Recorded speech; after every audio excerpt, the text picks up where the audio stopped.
J'ai un site internet, mais j'ai vraiment le sentiment qu'il ne m'apporte rien de concret.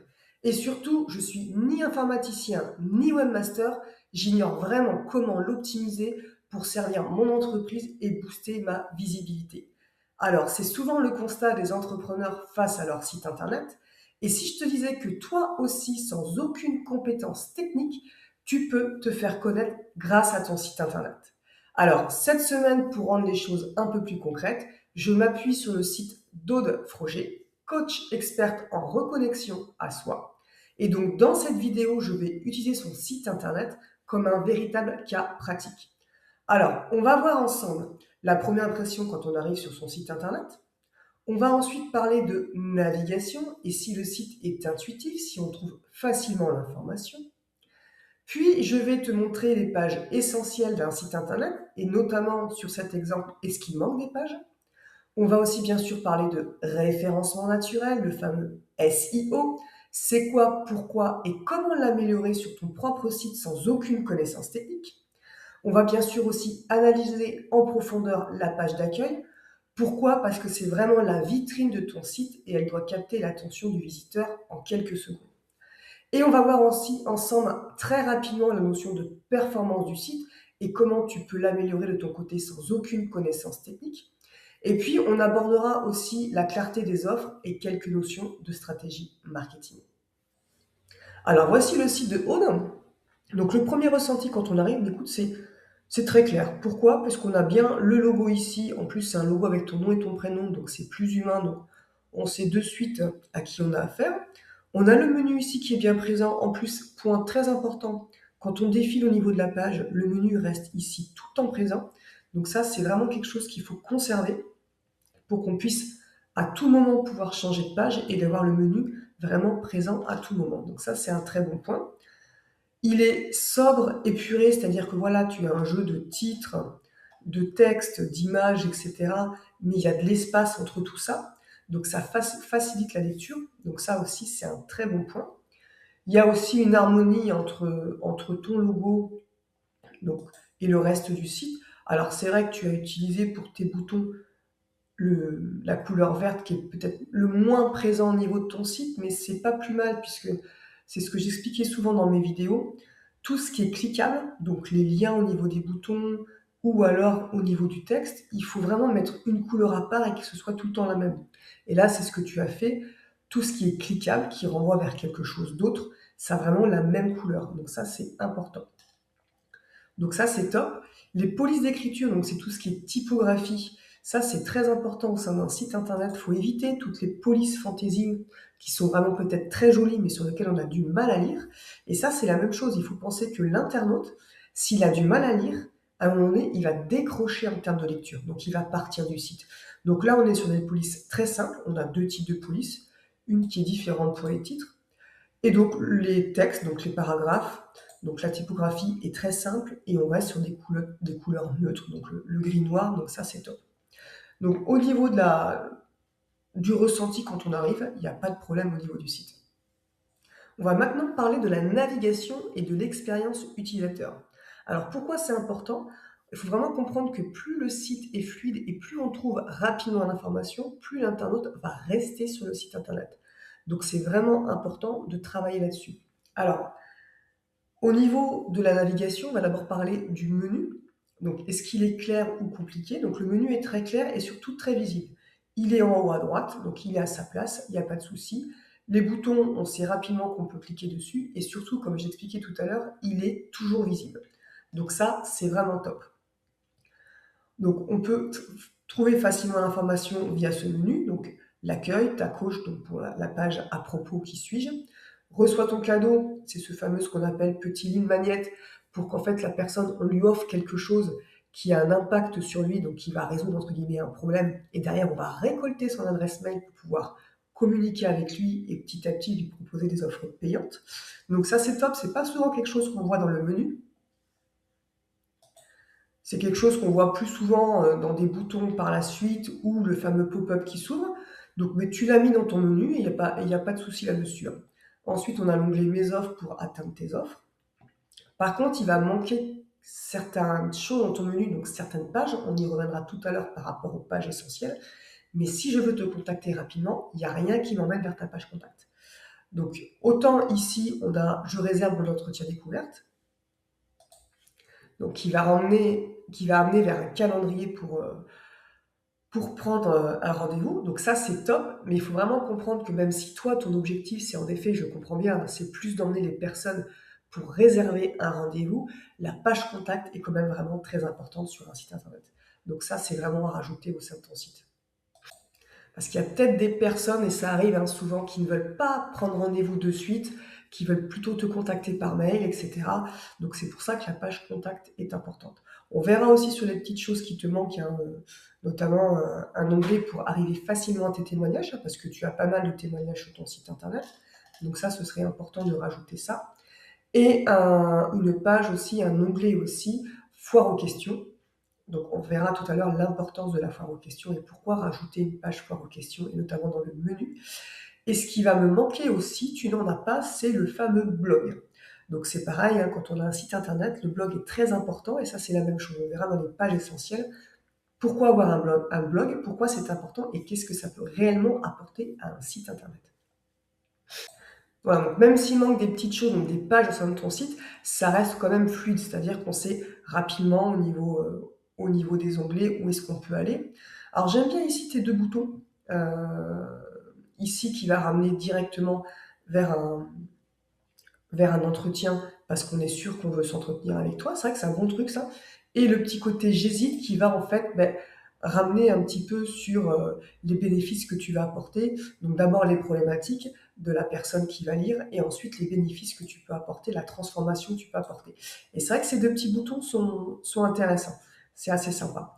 On reviendra tout à l'heure sur la page d'accueil, mais ça c'est un truc à retenir. C'est assez intéressant.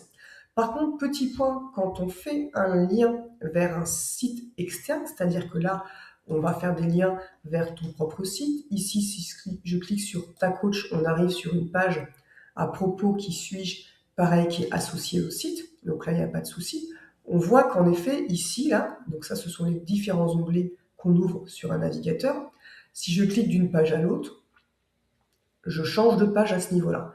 Par contre, quand on fait un lien vers quelque chose d'externe, ici par exemple vers ton appel découvert, donc en fait c'est un Calendly, un Calendly pour ceux qui ne connaissent pas, c'est une plateforme où il y a notamment une version gratuite qui permet aux gens de prendre rendez-vous, donc je vous conseille vraiment de faire ça. Par contre, si tu regardes ici, là qu'est-ce qui se passe? On est sur le Calendly, on n'est plus sur ton site, et on n'a aucun moyen de revenir sur ton site. Tout le monde ne sait pas qu'en cliquant ici sur les petites flèches, ici à ce niveau-là, on peut revenir au niveau des pages. Donc ce qui est très très important quand on fait des liens vers d'autres pages, d'autres sites internet qui ne nous appartiennent pas, c'est de l'ouvrir vers un nouvel onglet. Donc là, je vais le faire manuellement. Donc normalement, quand on clique dessus, on devrait arriver dans cet onglet-là, et ici à ce niveau-là, avoir toujours l'onglet du site ouvert. Donc ça, c'est à faire, et tu l'as fait, par exemple ici sur ta coach, si je ne dis pas de bêtises.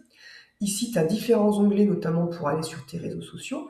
Si je clique ici, rejoindre ma communauté sur Facebook, là, tu l'as fait à ce niveau-là. Tu vois bien que le site reste bien présent ici, et que Facebook a été ouvert vers un nouvel onglet. C'est la même chose pour tous tes liens externes. Donc fais aussi ça sur Calendly. Ceux qui regardent cette vidéo, pensez à faire ça. C'est pas technique, c'est juste quand vous faites un lien via l'interface qui gère votre site internet, il faut cocher la petite case ouvrir dans un nouvel onglet. Ça, c'est important de ne pas perdre l'internaute, parce que la personne qui arrive sur ton calendrier, ici, typiquement, elle ne sait pas comment revenir sur ton site internet. Donc là, il faut faire le tour de tous les boutons, de tous les liens, et regarder en effet ceux qui partent vers un site externe, de bien les faire ouvrir vers un nouvel onglet. Donc ce qui est bien aussi, c'est que tu as tes réseaux sociaux qui sont en bas, voilà, qui sont cliquables, donc qui s'ouvrent vers un nouvel onglet, donc il n'y a pas de souci. Petit truc aussi, ce que je conseille vraiment, c'est ce qu'on appelle le header, donc le haut du site, c'est de rajouter une barre ici avec numéro de téléphone, adresse mail et aussi les réseaux sociaux. Je vais te montrer sur un autre site internet, par exemple celui-ci, on a l'adresse mail qui est cliquable directement, le numéro de téléphone et ensuite les réseaux sociaux. Alors, si on ne veut pas mettre son numéro de téléphone, pas de souci, mais au moins dans l'adresse mail. Donc, si je clique dessus, ça ouvre mon logiciel de messagerie pour envoyer un mail. Et si je clique sur le numéro de téléphone, alors pas sur ordinateur, mais sur smartphone, je peux appeler directement la personne. Donc, pensez à ça, à vraiment rajouter une petite barre en haut, donc qui s'enlève une fois qu'on scrolle pour pas trop charger la page, mais qui va se retrouver en fait sur toutes les pages du site. Voilà, elle est ici sur la page contact, etc. Au niveau des réseaux sociaux, on me pose souvent la question, est-ce que je les mets ou pas? Alors, on ne met les réseaux sociaux que si on communique sur les réseaux. Si vous avez un profil LinkedIn et que sur votre profil, il n'y a aucun post, il n'y a rien, c'est pas vivant, Facebook, YouTube, etc., c'est la même chose, ben, ça sert à rien de les mettre, ça va être contre-productif parce qu'en effet, une personne qui vient sur votre site internet, elle voit les réseaux sociaux, vous pouvez être sûr que de suite, elle va y aller. Donc, on ne met les réseaux sociaux en avant, donc en haut du site et aussi en bas, seulement si on est actif sur les réseaux. Donc, toi, Aude, c'est le cas, hein, tu es actif, donc il n'y a pas de souci. Mais rajoute-les en haut, c'est vraiment un plus. Et pareil, ce qu'on appelle au niveau du footer, ici en bas de page. Donc, c'est bien que tu aies remis ce qu'on appelle le fameux lead magnet, hein, le petit cadeau gratuit. Ça, c'est top. J'ai pas fait attention s'il était sur toutes tes pages.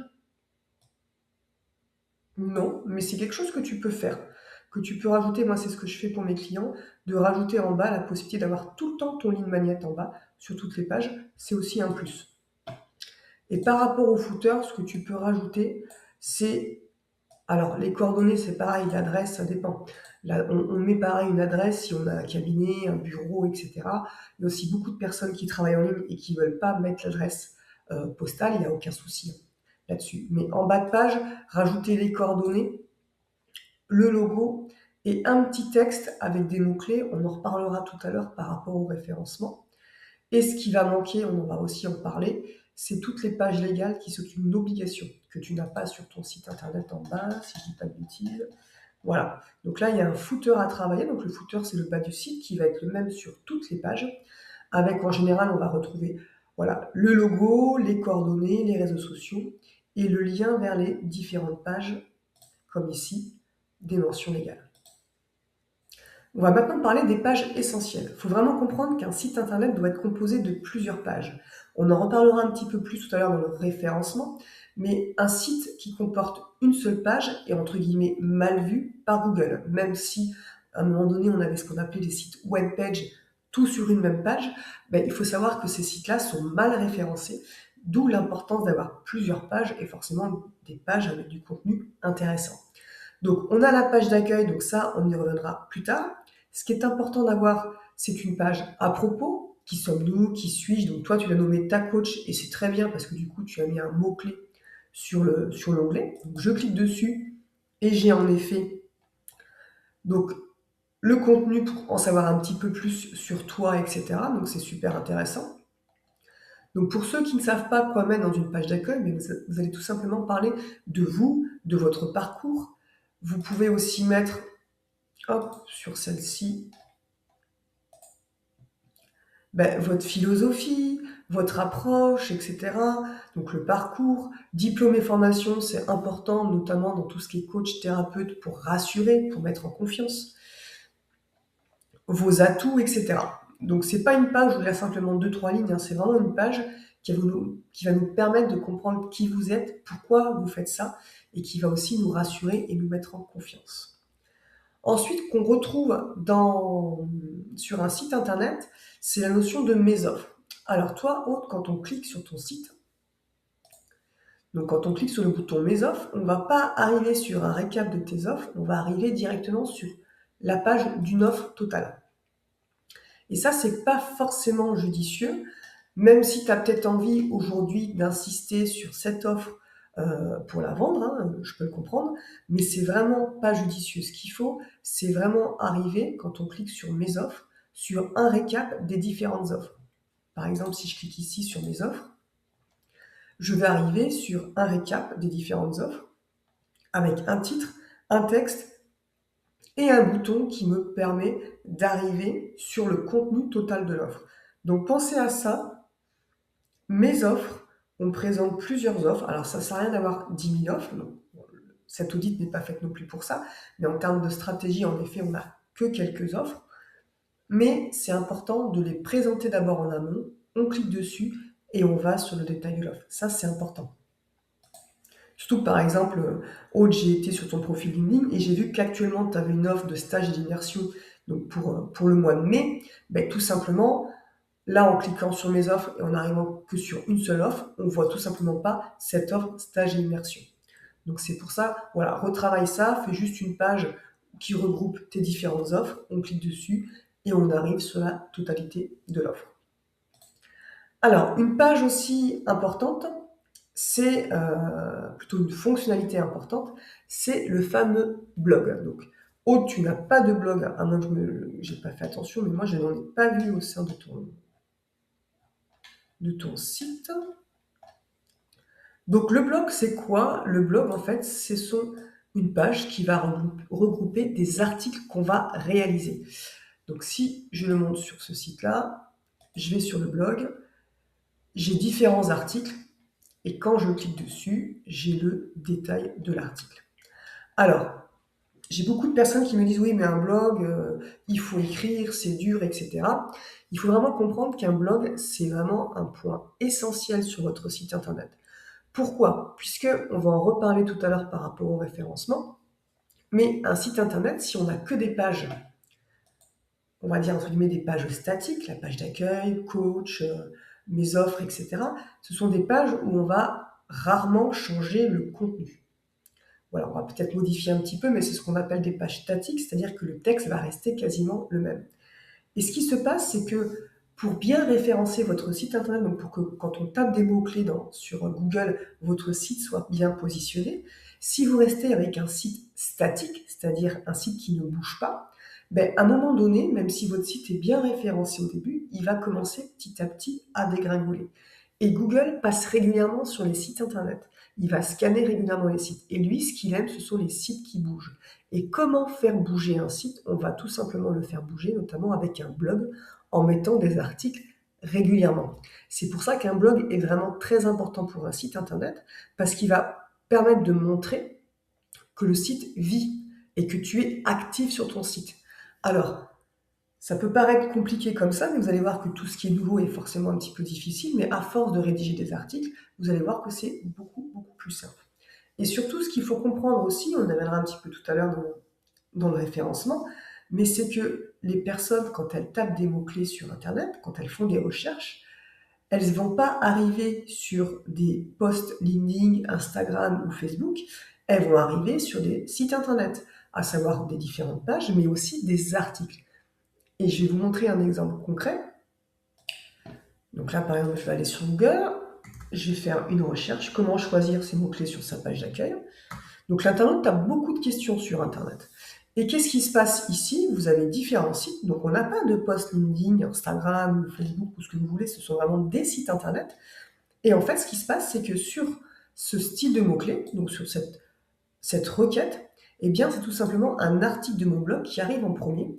Et cet article me rapporte énormément de trafic. C'est-à-dire que ce qui est important de faire sur le blog, c'est de trouver des problèmes, des besoins, et de faire des thématiques, des sujets par rapport à ces problèmes, ces besoins de vos internautes.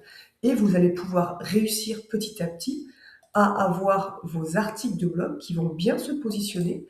Les personnes vont cliquer dessus, vont lire les différents articles, et qu'est-ce qui va se passer? Ben, petit à petit, ils vont aussi aller voir d'autres articles, vous contacter, etc. D'où l'importance d'un blog. Alors un blog, la difficulté, c'est qu'en fait, aujourd'hui, on souhaite des résultats en claquant des doigts très vite. Et c'est pas le cas d'un blog. Un blog, on a vraiment les résultats au bout de 6 mois, 1 an, voire 1 an et demi. Donc forcément, je sais qu'il y a beaucoup de personnes qui s'arrêtent avant, mais ça a vraiment un impact à long terme, mais un impact puissant. C'est ça qu'il faut vraiment retenir. Alors, au niveau du blog, des articles, on me dit souvent, mais je dois écrire combien d'articles? Alors, c'est vrai que l'idéal, on ne va pas se mentir, hein, c'est un article par semaine, mais ce qu'il faut penser, on va le penser un petit peu différemment, c'est sur une année, il y a 12 mois, donc un article par mois, ça fait 12 articles à l'année, c'est faisable. On va multiplier par 2, on va dire, allez, 2 articles par mois, 24 articles dans l'année, et ça, c'est vraiment réalisable. Vous mettez pas la pression en essayant de vous dire: «C'est important les articles, le blog, je fais un article par mois, un article par semaine, pardon», et après vous explosez en vol. Partez plutôt pour 2 articles par mois, vous vous tenez à ça, quitte à en faire plus à un moment donné. Et ce que vous pouvez surtout faire, notamment Aude, je sais que tu as ton site internet sur WordPress. Donc WordPress est un système pour créer des sites internet. En général, sur les systèmes qui vous permettent de créer votre site internet, vous pouvez programmer vos articles. Donc moi, ce que je conseille vraiment, c'est pas de faire des articles comme ça, non, c'est de planifier dans votre emploi du temps, je dis n'importe quoi, tous les premiers lundis du mois, vous mettez un créneau de 2 heures, par exemple, 3 ou plus ou moins, mais ce créneau, il est bloqué dans votre agenda et vous êtes à plein temps sur ce créneau pour réaliser vos articles et vous pouvez les programmer. Moi, c'est ce que je fais, c'est que je programme plusieurs articles et dans mon interface, je dis cet article sera en ligne le temps, etc. Donc ça, c'est important de travailler en mode batching, hein, voilà, de ne pas faire du jour au lendemain, mais de programmer la tâche à un moment donné et du coup de créer plusieurs articles. Donc ça, Aude, c'est quelque chose qui te manque sur ton site internet, c'est le blog. Et c'est vraiment quelque chose qui est très très très puissant. Ça va montrer ton expertise, ça va donner confiance aux personnes avant de cliquer pour te contacter. Donc ça, c'est vraiment quelque chose que tu dois travailler là-dessus. Ce qui va manquer aussi ici dans le menu, c'est un onglet témoignages. Alors tes témoignages, on les voit au sein de ta page. Hop, je ne sais plus où ils sont. Voilà, ils sont là. On les voit aussi au sein des offres, etc. Ce qui est important, c'est en effet de mettre des témoignages comme ça sur la page d'accueil, sur la page d'offres, etc. Mais ce qui est important, c'est d'avoir une page témoignages. Quand on clique dessus, on voit directement les témoignages. Si je clique ici, je clique sur les témoignages, bam, j'ai tous les témoignages sur ce site-là. Même chose pour mon site internet. J'ai en effet des témoignages sur ma page d'accueil. J'ai aussi des témoignages sur mes pages d'offres, etc. Mais j'ai vraiment une page où j'ai vraiment tous mes témoignages. Donc ça, c'est important de regrouper tous les témoignages. C'est très puissant en termes de confiance. Donc il manque cette petite onglet avec la liste de tous les témoignages. Et ce qui va me manquer aussi, c'est la fameuse page foire aux questions. Alors, je ne sais pas si tu en as au sein de tes offres, j'ai pas regardé. Alors attends, hop. Non, tu as pas, tu as des témoignages, mais tu n'as pas de foire aux questions. Donc la foire aux questions, c'est vraiment quelque chose de très puissant. La foire aux questions, c'est quoi? C'est déjà souvent on vous pose les mêmes questions. Donc c'est de les mettre dans cette fameuse page. Et puis c'est aussi de travailler aussi un petit peu des questions en termes de problématiques, douleurs de vos prospects, de vos futurs clients. Pareil, toujours pour optimiser le référencement. Donc je vous montre une page concrète. Alors ce qui est important, c'est d'avoir une foire aux questions. Alors souvent on les met dans la page d'accueil. Ça a plus d'impact si on fait une page d'à part. Et ensuite, ce qui est important aussi, c'est d'avoir une foire aux questions globale et ensuite une foire aux questions par offre.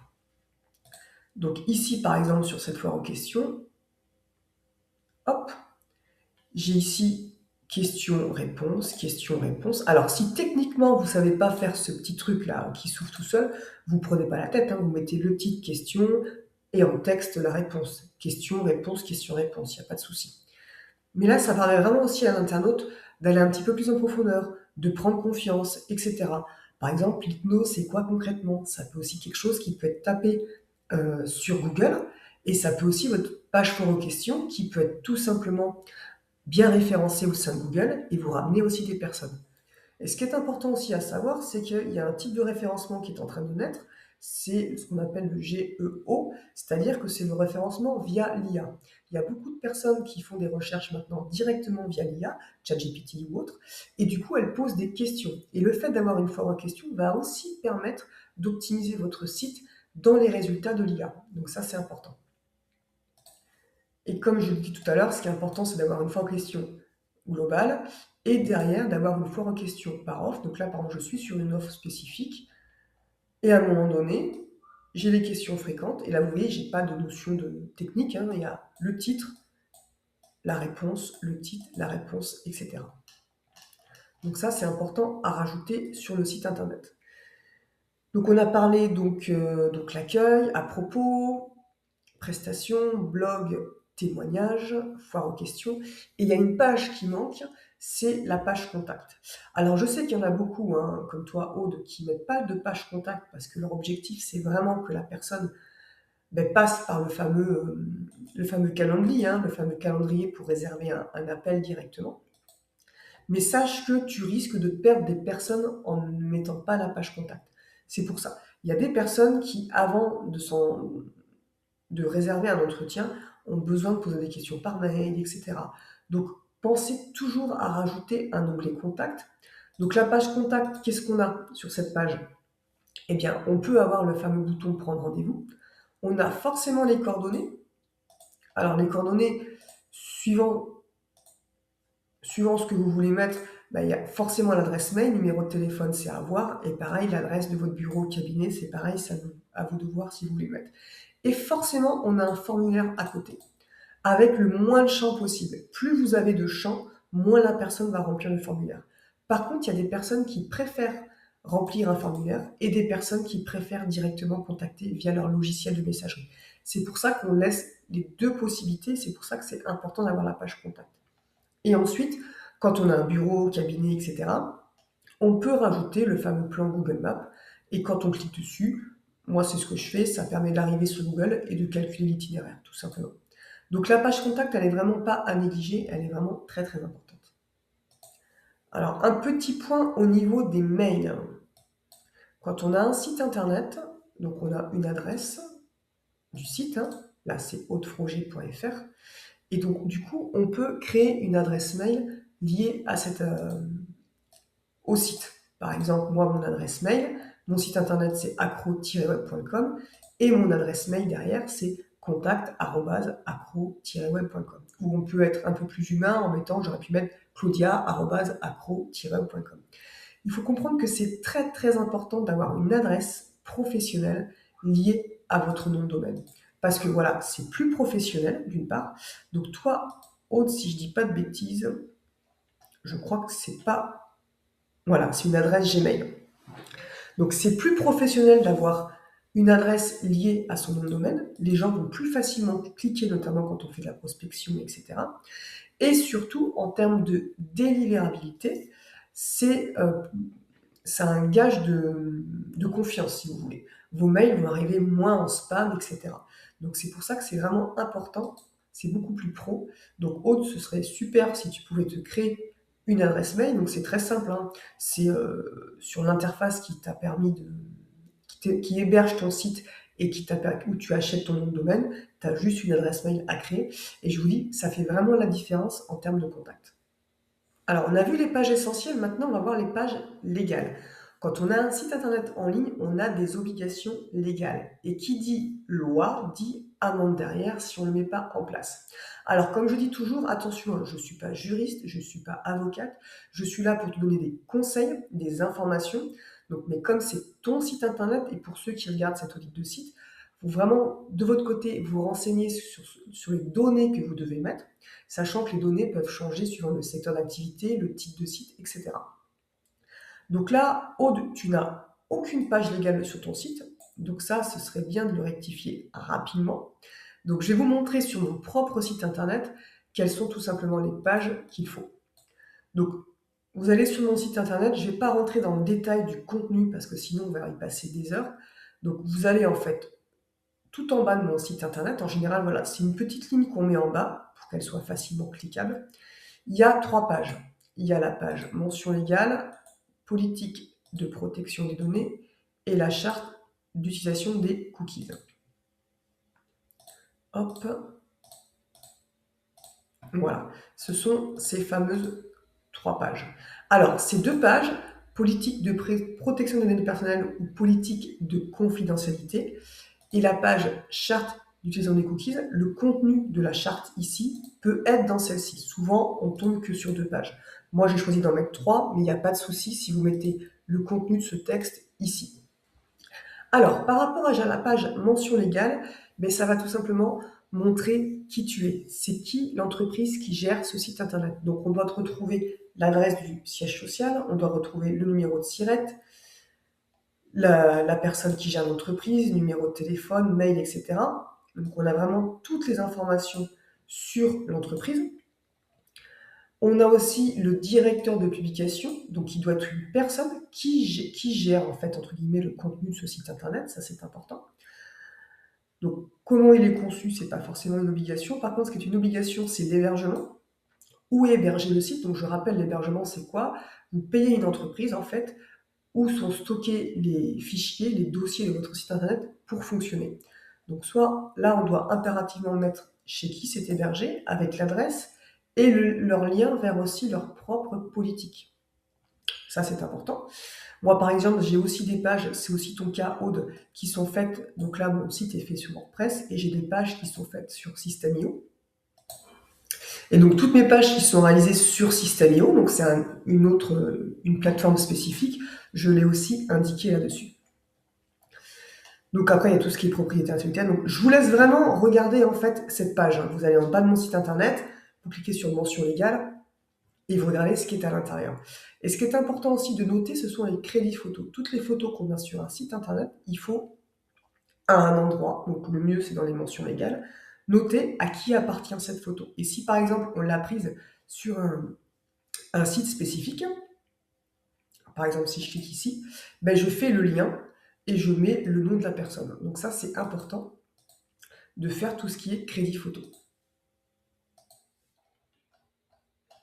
Donc là, par exemple, voilà, j'ai mis en place un petit système, notamment pour tous mes clients, où en fait, ils rentrent une image et ils mettent simplement le nom de la personne à qui ça appartient. Et quand on clique dessus, on va sur le site de la personne à qui appartient la photo. Donc ça, c'est pour la page mention légale. On va passer à la page donc, politique de confidentialité ou politique de protection des données personnelles. Donc là, c'est lié un petit peu à toute la fameuse loi RGPD qui a été mise en place il y a quelques années. Et donc par rapport à ça, en fait, vous devez tout simplement lister, puisque quand on a un site internet, on peut être en mesure de récolter certaines données de l'internaute qui vient voir notre site internet. Et tout ça, c'est important de noter qu'est-ce que vous faites sur votre site et à quoi ça sert. Donc là, c'est pareil. Voilà, je vous laisserai tout simplement regarder. Petit truc tout bête, si vous avez une newsletter, ben, à qui sert cette politique? Aux personnes qui s'abonnent à la newsletter, à quoi servent les données collectées, à la gestion des abonnements de la newsletter, la base de traitement, ce qui nous donne le droit de traiter les données, la gestion des abonnements de newsletter, ben, c'est tout ce qui est la base légale et le consentement de l'abonné, la durée de conservation par les données. Pareil, je vous donne l'exemple, c'est le plus simple, l'abonnement à la newsletter, ben en fait, c'est quand la personne souhaite se désinscrire. Quand elle se désinscrit, ben là, en effet, les données sont supprimées. Donc ça, c'est un petit peu long à faire parce que ça dépend vraiment de ce que vous faites sur le site. Mais Aude, c'est vraiment important que tu te poses et que tu mettes ça en place. Et puis les réclamations, etc. Ensuite, la troisième page, donc comme je l'explique, hein, ça peut être à ce niveau-là aussi, c'est les fameux cookies. Alors un cookies, c'est quoi? C'est quand l'internaute vient sur votre site, on peut récolter quelques données, et s'il accepte qu'on récolte ces données, ben, tout simplement, il y a un petit fichier qui va être placé sur son ordinateur, donc c'est pas un virus, c'est simplement un petit fichier, qui va nous permettre de récolter ces fameuses données, donc c'est pour ça les cookies. C'est pour ça que sur les sites internet, on voit souvent cette petite barre, acceptes-tu ou non les cookies? Puisque l'internaute doit être en mesure d'accepter ou non et de pouvoir modifier son choix à tout moment. Les cookies, c'est quoi?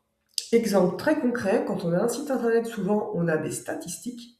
Donc on va récolter des données de l'internaute, à savoir quel type d'ordinateur il utilise, si c'est un PC, si c'est un Mac, quel type de navigateur il utilise pour aller sur internet, Chrome, Safari, Firefox, etc. S'il est sur ordinateur ou sur un smartphone. On va aussi avoir sa localisation géographique, où est-ce qu'il se situe. Donc tout ça, on va lui récolter des données. Et ça, on n'a pas le droit de lui demander sans son consentement. Donc toi, Aude, par exemple, tu utilises des données statistiques, donc j'ai vu sur ton site internet, à partir du moment où on utilise des données statistiques, notamment de Google, on doit demander à l'internaute le fameux consentement. Alors, si je vous montre ce que ça donne, donc là, par exemple, on est sur la page d'accueil de mon site internet. Et là, j'ai ce fameux petit bandeau. Est-ce que j'accepte ou non les cookies? Alors, pourquoi sur cette page de contact, j'ai la demande des cookies, tout simplement parce que ici, j'ai le plan Google Maps. Et si j'accepte les cookies, Google Maps va laisser un petit fichier sur mon ordinateur pour récolter certaines données personnelles. Donc, je dois demander l'autorisation à la personne qui vient sur mon site d'accepter ou non. Donc, si j'accepte les cookies, le plan s'affiche. L'internaute peut à tout moment revenir sur sa décision. Donc, si je clique ici et que je refuse, qu'est-ce qui va se passer? Le plan Google ne s'affiche pas. Donc, les cookies, en fait, c'est ça. C'est à des moments donnés sur votre site internet, quand on doit récolter des données, on doit donc demander à l'internaute l'autorisation ou pas. Je vous donne un autre exemple. Hop. Alors moi, pourquoi j'ai pas cette barre qui s'affiche partout? Parce que je n'utilise pas Google Analytics sur mes sites internet par rapport aux données personnelles, aux statistiques, etc. J'utilise un autre outil de statistique et qui ne nécessite pas l'autorisation puisqu'on ne va pas chercher des données personnelles de l'internaute. Donc c'est pour ça. Donc là, si je vous donne un exemple concret d'un autre type de demande d'autorisation, par exemple ici, sur un article de blog, j'ai une vidéo YouTube. C'est pareil. YouTube, alors c'est souvent des choses externes à votre site qui demandent l'autorisation. YouTube, c'est la même chose. Si j'autorise, YouTube va mettre un petit fichier sur mon ordinateur pour récolter certaines données et notamment pour avoir des statistiques des personnes qui regardent les vidéos YouTube. Donc là, c'est pareil. Si j'accepte, la vidéo va être présente. Si je fais le choix de refuser, la vidéo ne sera pas présente. Donc voilà pour les fameux cookies. Donc ça, c'est vraiment important de se poser, que tu te poses, Aude, et pour ceux qui regardent cette vidéo, de se poser. Qu'est-ce que je fais sur mon site internet? Donc, on explique en fait à quoi sert un cookie et quels sont les types de cookies qu'on utilise sur ce site internet. Donc moi, j'ai notamment des cookies de partage de réseaux sociaux. Quand je vais sur un article de blog, donc ça, on l'a souvent. Hop, voilà, on a ces petits boutons ici pour, tiens, je vais partager cet article sur Facebook, etc. C'est pareil, ils vont laisser des petits traceurs. Donc ça, c'est important, pareil, de mettre en place la charte des cookies. Donc il y a plein de choses qui sont mises en place par rapport aux cookies. Donc toi notamment, Aude, c'est la notion de statistique de Google. Donc normalement, on devrait à la fois avoir ce petit bandeau ici et à la fois avoir une page qui explique qu'est-ce que tu fais en matière de cookies sur ton site internet. C'est très important. Donc voilà pour les pages légales. Donc pensez tout simplement à regarder qu'est-ce que vous faites sur votre site internet et le noter. Donc vous allez voir sur mon site en bas de page, il y a 3 pages, mention légale, politique de protection de données et charte d'utilisation des cookies. Voilà, donc pensez bien à voir ces 3 pages ou que ces 2 pages sur votre site internet. Et il y a une 4e page qui n'est pas obligatoire, c'est les CGV. Cette page est obligatoire seulement si vous vendez directement en ligne. Et toi, c'est ton cas, Aude, par contre, par exemple, cette offre-là, tu dois la vendre en ligne directement, les gens peuvent payer. Par contre, tu as bien tes CGV qui sont bien présentes. Donc là, il n'y a pas de souci, tes CGV sont présentes ici, donc il n'y a aucun problème. Donc en plus, tu as les mises à jour dessus, donc ça c'est top. Oui, parce que souvent, on a des CGV, mais elles ne sont pas complètes. Donc il faut savoir que les CGV, c'est vraiment quelque chose d'important pour vous en tant qu'entrepreneur. Ça vous garantit et ça vous protège, en cas notamment de litige. Donc elles sont obligatoires à mettre sur un site seulement si vous vendez directement en ligne sur votre site internet. Par contre, ce qui est important, c'est que sur toutes ces CGV, que ce soit papier, PDF ou sur votre site, vous devez avoir en haut ou en bas la mise à jour des CGV. Et vous recevez peut-être des fois des mails de Amazon, Facebook ou autres. Nous avons mis à jour nos CGV, des mails qui vous enquiquinent. Sauf que c'est une obligation légale. À chaque fois que vous modifiez vos CGV, vous devez en informer vos clients. Donc vous faites une liste de contacts clients. Quand vous modifiez vos CGV, vous modifiez la date partout sur vos CGV. Si on a des CGV papier, PDF et en ligne. Et surtout, vous envoyez un mail à tous vos clients. Ça, c'est hyper important. On va maintenant parler du référencement, donc à savoir c'est quoi et pourquoi c'est important sur ton site et comment tu peux le mettre en place toi sur ton site sans aucune connaissance technique. Alors le référencement, c'est quoi? C'est tout simplement le positionnement de ton site internet dans les résultats de recherche des moteurs de recherche. Donc quand on est sur internet, on fait beaucoup de recherches, on va sur un moteur de recherche, notamment Google, le moteur de recherche numéro un, et on va taper des requêtes pour faire des recherches. Par exemple, j'ai tout simplement mis ton titre, donc le titre que tu mets sur LinkedIn, sur ta page internet, etc. Coach experte en reconnexion à toi. Et en effet, si on tape ces mots-clés, ton site internet apparaît en première position. C'est ça le positionnement, c'est où apparaît le site internet dans les résultats. Sachant qu'en règle générale, on regarde les 3 premiers, peut-être un petit peu plus, mais on va rarement vers la fin et encore moins sur les autres pages. Donc, qu'est-ce qu'il faut faire par rapport à ça? La première chose à faire, c'est déterminer quels sont les mots-clés que tape l'internaute dans Google pour te trouver. Qu'est-ce qu'il va taper pour te trouver?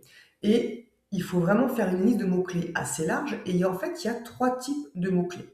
Il y a les mots-clés liés à ton activité, à ton domaine d'expertise, donc coach expert, on peut aussi peut-être accompagnement, reconnexion à soi, etc. Donc là, il faut vraiment creuser qu'est-ce que l'internaute va taper pour te trouver. Donc ça, c'est le premier type de mots-clés. Le deuxième type de mots-clés, c'est les mots-clés géographiques. Alors pourquoi je parle de mots-clés géographiques? Quand une personne cherche quelqu'un, en règle générale, elle va chercher localement. Par exemple, coach experte Tarbes, par exemple, où tu habites. Coach experte Pau, coach experte Bayonne, Bordeaux, tout ce que vous voulez. Voilà, il faut vraiment comprendre que quand on recherche quelqu'un, on va en général taper un mot-clé et derrière mettre un nom de ville. Ça, c'est très important. Et il faut savoir que c'est beaucoup plus facile de se référencer localement que nationalement. Alors, je sais que j'ai beaucoup de personnes qui me disent, oui, mais moi, je travaille au niveau national, où je fais des prestations où je n'ai pas que des personnes qui sont localement, hein, elles sont aussi dans toute la France. Donc, je ne veux pas mettre de mots-clés géographiques sur mon site. Pour moi, c'est vraiment une erreur. Mettre des mots-clés géographiques va vraiment vous aider à mieux positionner votre site internet dans les résultats de recherche. Donc, la première chose à faire, c'est trouver des mots-clés en relation avec ton activité et voir qu'est-ce que tape l'internaute pour te trouver. Et par rapport à ces mots-clés, rajouter des mots-clés géographiques. J'ai un exemple concret. Hein. Moi, je crée des sites internet, je travaille nationalement, voire internationalement. J'ai aussi des clients en Belgique, par exemple. Et pourtant, sur mon site internet, j'ai travaillé les mots-clés géographiques par rapport à ma région, Bayonne, Biarritz, Pays Basque, etc. Et ça permet de positionner mon site internet plus facilement. Donc ça, c'est vraiment un point à travailler, donc le côté lieu géographique. Donc tu vois, toi, Aude, où est-ce que tu veux te- quels sont les mots-clés, quels sont les noms de villes sur lesquels tu veux te référencer, et donc rajouter ces mots au sein de ton site internet. On y reviendra un petit peu après. Et le troisième type de mots-clés qu'on a tendance à oublier, c'est ce que j'expliquais tout à l'heure, les personnes recherchent soit quelqu'un, ou soit quelque chose. Souvent, on va taper des questions par rapport à une problématique. Donc, je vais vous donner un exemple très concret par rapport à ces fameux mots-clés. Vous avez votre évier qui est bouché.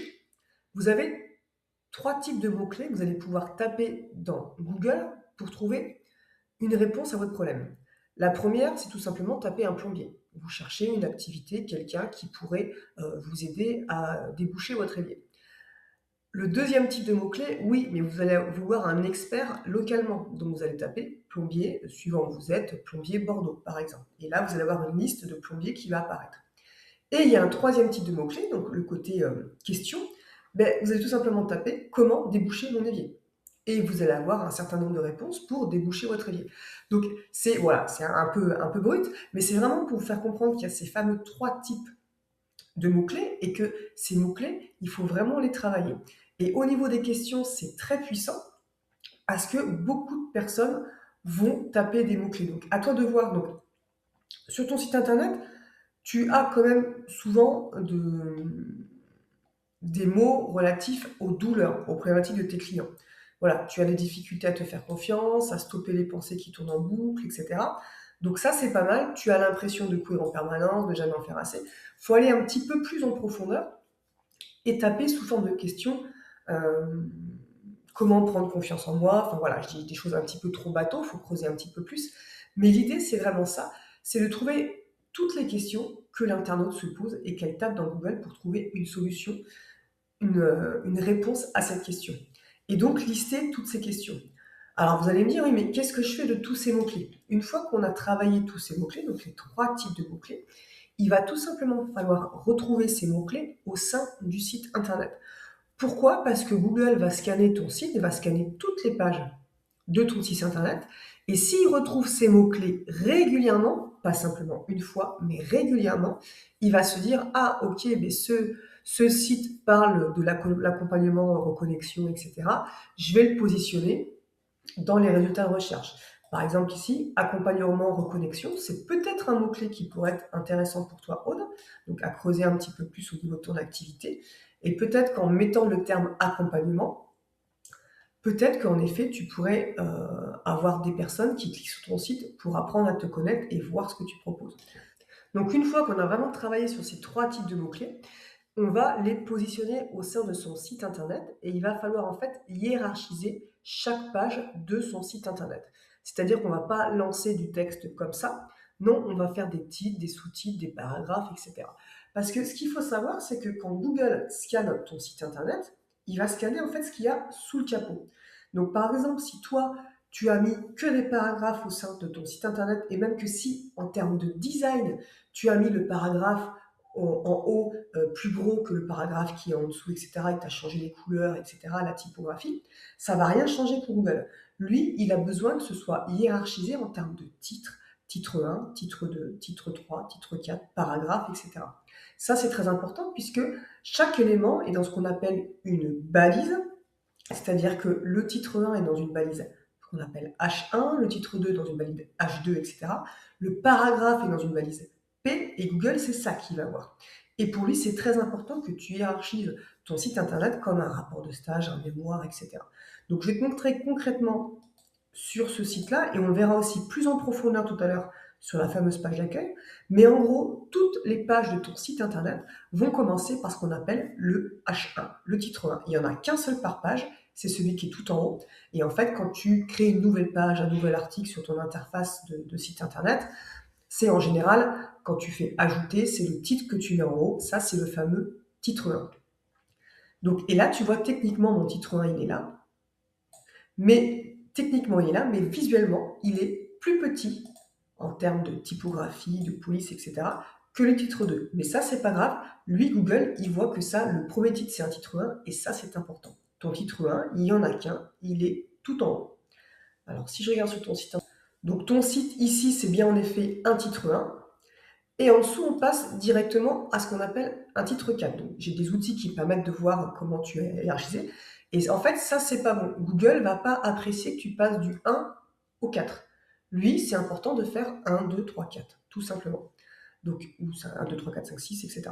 Donc là, techniquement, ici, j'ai un titre 1. Si je veux plusieurs titres, j'ai techniquement un titre 2. Donc, dans ton interface de site, en fait, quand tu choisis le titre, quand tu mets glisse, quand tu mets un titre, tu as la possibilité de choisir si c'est un titre 2, titre 3, titre 4.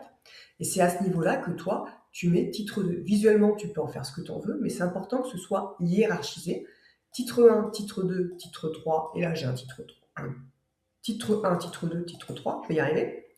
Et en fait, tout le contenu doit être comme ça. Si tu as différents blocs au sein de ta page, là, par exemple, hop, je descends un petit peu. Là, j'ai un bloc. Ben, ici, j'ai pareil 3 titres. J'ai pas repris le titre 1 parce que j'ai pas le droit. Il est ici. Mais je suis reparti sous forme de bloc. Tous mes blocs, je te montrerai tout à l'heure sur la page d'accueil, sont faits de la même manière. J'ai un titre 2, un titre 3, un titre 4. Et bam, après, j'enchaîne sur un paragraphe. Donc, c'est ça qu'il va falloir travailler sur ton site internet, c'est-à-dire vraiment hiérarchiser. Donc là, je devrais avoir titre 1, titre 2. C'est bien d'avoir 3 titres sur le site internet. Et là, je vais regarder ce que c'est. Donc là, on est sur du titre 3 du paragraphe, titre 3, paragraphe, etc. Quand on a des blocs comme ça, c'est bien d'avoir 3 titres. justement pour travailler les mots-clés pour le référencement. Alors je sais que c'est pas facile à faire, mais c'est vraiment très très important que chaque page soit bien hiérarchisée avec des titres, des sous-titres, des paragraphes, etc. et différents blocs au sein de la page. Et donc c'est au sein de ces différents blocs, titres, etc. que tu vas pouvoir placer les mots-clés. Donc, par exemple, si je reviens sur ce site internet, donc je vais retrouver régulièrement les mots-clés sur lesquels je veux me positionner. Donc tout ce qui est psycho, hypnose, les mots-clés Toulouse, la Belge, Balma, etc. Tout ce qui est burn-out, reconversion professionnelle, je vais les retrouver régulièrement dans les titres. Là, tu vois, là, je les retrouve ici. Au sein du texte, ce qui est important, c'est de temps en temps mettre des mots-clés en gras. Donc visuellement, on les voit un peu plus, mais aussi techniquement sous le capot, quand on met en gras, Google le voit et c'est un petit plus aussi pour le référencement. Donc là, voilà, si tu regardes, j'ai régulièrement les mots-clés. Donc que ce soit géographique ou technique, entre guillemets, sur l'activité, ou ce soit aussi des questions. Donc tout ça, on doit vraiment retrouver régulièrement. Donc ça, c'est la page d'accueil, mais au sein de toutes les pages. Si on veut être référencé sur des mots-clés, si on n'a pas ces mots-clés régulièrement, on ne sera jamais référencé sur Google. Ça, il faut bien le comprendre. Donc là, on a parlé du contenu en lui-même. Donc on reviendra en détail sur la page d'accueil, mais voilà, on a régulièrement ces mots-clés. Il y a aussi quelque chose qui est important à faire, c'est ce qu'on appelle la fameuse balise title et la fameuse balise description. Quand on est sur Google, qu'on fait des recherches, quand on a la liste des sites internet, on a tout simplement ici en bleu ce qu'on appelle la balise title et en gris en dessous la balise description. Et ça, sur chaque page, donc au sein de ton interface de création de site internet, tu dois les travailler pour que chaque page ait sa propre balise. Là, par exemple, tu as l'accueil. Là, accueil, c'est pas un mot-clé. Donc, dans ta balise title, il faut retravailler pour avoir les bons mots-clés. Par exemple, si je vais sur ta coach, ta balise title, en fait, c'est ce qui est en haut. En fait, quand dans les différents onglets, on a la fameuse balise title. Donc, tu vois, auto-histoire rayonnée, haute projet, coach en experte en 3 petits points, on est limité en termes de taille. Là, c'est pareil. Il faut travailler les mots-clés par rapport à cette page et par rapport à ce que va taper l'internaute. Donc ça, c'est aussi important à faire, ça prend un petit peu de temps, mais toutes les pages, tu dois les retravailler. Donc balise title, donc c'est ce qu'on voit ici. La balise description, nous, techniquement, enfin visuellement, pardon, on ne la voit pas. Techniquement, elle est à ce niveau-là quand on fait des recherches. Et là, ici, c'est pareil, il faut travailler les mots-clés pour pouvoir être référencé dans Google. Le référencement, c'est pas un truc, c'est plein de petites choses que tu vas mettre en place qui vont te permettre de booster ton site internet. Et la première chose à mettre en place, c'est faire le point sur qu'est-ce que l'internaute tape comme mots-clés pour me trouver. Et ces mots-clés, tu les mets à différents endroits. Ça, c'est très important. Et ce qui se passe si on ne travaille pas en fait ces balises description au sein de l'interface, qu'est-ce qui va se passer en fait? Il va prendre le contenu, le début de ton contenu. Donc c'est pour ça que c'est important de travailler tout ce qui est balise title et description. Une fois que tu as bien travaillé ton contenu rédactionnel, bien mis les mots-clés au bon endroit sur toutes tes pages, il y a quelque chose qui est très très puissant, malheureusement qui est assez méconnu des entrepreneurs, et pourtant qui est très facile à faire, c'est ce qu'on appelle le maillage interne. Donc le maillage interne, c'est quoi? C'est en fait faire des liens entre les pages de ton site internet. Alors, on l'a forcément déjà ça via le menu. Donc via le menu, on peut en effet aller d'une page à l'autre, mais c'est un petit peu plus puissant que ça et Google aime ça. C'est-à-dire que Google aime que les pages soient liées les unes aux autres. Et donc le maillage interne, c'est quoi? C'est au sein de ton texte, tu vas trouver un mot-clé, par exemple ici, coach experte en reconnaissance, et tu vas faire un lien vers une autre page, bien sûr, en relation avec ce mot-clé. Donc, par exemple, là, je pourrais faire un lien vers ta page à propos, donc ta page, ta coach. Et donc ça, c'est important de faire comme ça, en plus du menu, différents liens comme ça entre les différentes pages de ton site internet. Et ça, on le fait beaucoup au niveau du blog. Donc, je vais te montrer, hop, sur ce site-là. Hop. Donc là, tu vois que un article de blog, hein, c'est pareil, hein, il hiérarchisé. Je vais avoir une image, je vais avoir un titre, je vais avoir une intro et ensuite du texte avec des titres, des sous-titres, etc. Des mots en gras. Donc il est optimisé pour le référencement. Et à l'intérieur, je vais aussi faire du maillage interne. Donc en fait, on fait un lien vers une autre page de notre site internet, mais pas en mettant clique ici. Non, on va faire le lien où on va cliquer dessus sur un mot-clé. Ici, par exemple, j'ai le mot burn-out, qui est pour moi un mot-clé important pour ce site internet. Eh bien, j'ai fait un lien. Si je clique dessus, je retombe sur un autre article de blog qui parle du burn-out. Si je descends un petit peu, ici par exemple, j'ai le terme psychologue et thérapeute qui est un mot-clé important pour mon site internet. Et bien dessus, si je clique dessus, je retombe sur la page d'accueil. Et ici, j'en ai fait un autre. Et si je tombe dessus, je retombe sur une offre directement. Donc ça, c'est quelque chose de très puissant, très facile à faire. Et je vous encourage vraiment, pour ceux qui regardent cet audit, à faire ça. C'est vous reprenez toutes les pages de votre site internet. Une fois que vous avez bien retravaillé le contenu avec les mots-clés, etc., par page, vous essayez de faire 3 liens vers d'autres pages sur un mot-clé. Et vous allez voir que c'est très très puissant en termes de référencement. Alors bien sûr, il faut toujours du contenu utile et pertinent, mais une fois que c'est fait, c'est vraiment très puissant. Et au niveau du référencement, donc j'en ai déjà parlé tout à l'heure, mais le blog, c'est aussi très puissant. Donc comme j'explique, hein, un site internet qui n'a que des pages, en règle générale, quand on a des pages accueil à propos, etc., mes offres, contacts, le contenu ne bouge pas énormément, voire pas du tout pour certains sites. Et si ton site internet reste figé en termes de contenu, Google n'aime pas ça, et petit à petit, même s'il est bien référencé, il va dégringoler dans les résultats. Et le blog va t'aider à soit maintenir ton résultat dans les recherches, voire complètement à le booster.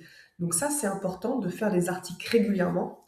Donc comme j'ai expliqué, l'idéal, c'est un article par semaine. Si tu ne peux pas, au moins 2 articles par mois, c'est vraiment le top. Et du coup, on va surtout travailler les articles, là je vais te montrer, sur les fameux mots-clés, mais sur le troisième type de mots-clés, sur tout ce qui est question. Pourquoi je pleure tous les dimanches soirs, etc. Bon, là, il n'est pas encore trop travaillé, mais les 8 étapes d'une séance d'hypnose. Alors, il faut savoir que les X étapes, les 5 erreurs, etc., ce sont des sujets qui marchent très bien, donc qui sont souvent bien référencés dans Google. Donc, pensez à ça. Tout ce qui est les questions, mais aussi les X astuces, les X étapes, les X erreurs, etc. C'est quelque chose qui marque bien. Et donc, par rapport à votre article, hein, c'est pareil, il faut bien penser à le hiérarchiser. Donc, un article est toujours constitué d'une image à la une, d'un titre, d'une intro, et ensuite de titres avec des paragraphes, des sous-titres. Pensez à mettre des mots-clés en gras. Pensez à rajouter plusieurs images au sein de l'article. Ça casse un petit peu le design et ça permet aussi d'optimiser les référencements. On verra comment tout à l'heure. Et pensez aussi à mettre une conclusion et à faire des liens vers d'autres pages du site. Et pensez aussi à un peu ça que je ne fais pas assez. Par exemple, ici, tu as ton appel à l'action vers le produit gratuit. Pensez aussi au sein de vos articles de faire un appel à l'action. C'est vraiment important. En fait, chaque article devrait avoir un appel à l'action. Donc, soit vers une nouvelle offre, soit vers pour prendre un rendez-vous, ou soit, comme là tu l'as ici en bas de site, vers un produit gratuit. Donc ça, c'est vraiment important à faire. Un call to action, donc une appel à l'action par article. Donc le blog, c'est quelque chose de très puissant qui peut vous paraître long au début, et oui, je ne vais pas vous le cacher, c'est un petit peu long, puisqu'on n'a pas les résultats de suite. Hein. Malheureusement, trop de personnes, c'est ce que j'explique, veulent le résultat en claquant des doigts. Non, un blog, ça va avoir vraiment une rentabilité à long terme, sur du 6 mois, 1 an et demi. Mais par contre, c'est vraiment très très bénéfique par la suite pour votre site internet, donc ne lâchez pas. Donc Aude, je te conseille vraiment de faire un blog. C'est vraiment un plus pour booster le référencement. Ça va vous montrer vraiment votre expertise, ça va donner confiance aux personnes et surtout, ça va vous permettre de positionner des articles dans les résultats de recherche de Google pour vous faire connaître. Donc, c'est vraiment un gros plus. Le blog, je vous conseille vraiment en faire. Et c'est pareil, pensez à recycler votre contenu. moi, quand je fais un article de blog, je fais pas simplement un article. En général, je fais un article de blog. De cet article, j'en fais une vidéo. Alors souvent, c'est l'inverse, je fais une vidéo et de la vidéo, je fais un article. Et derrière, je vais faire un post LinkedIn, un post Facebook, etc. Donc, c'est-à-dire que d'une thématique, je vais faire plusieurs supports.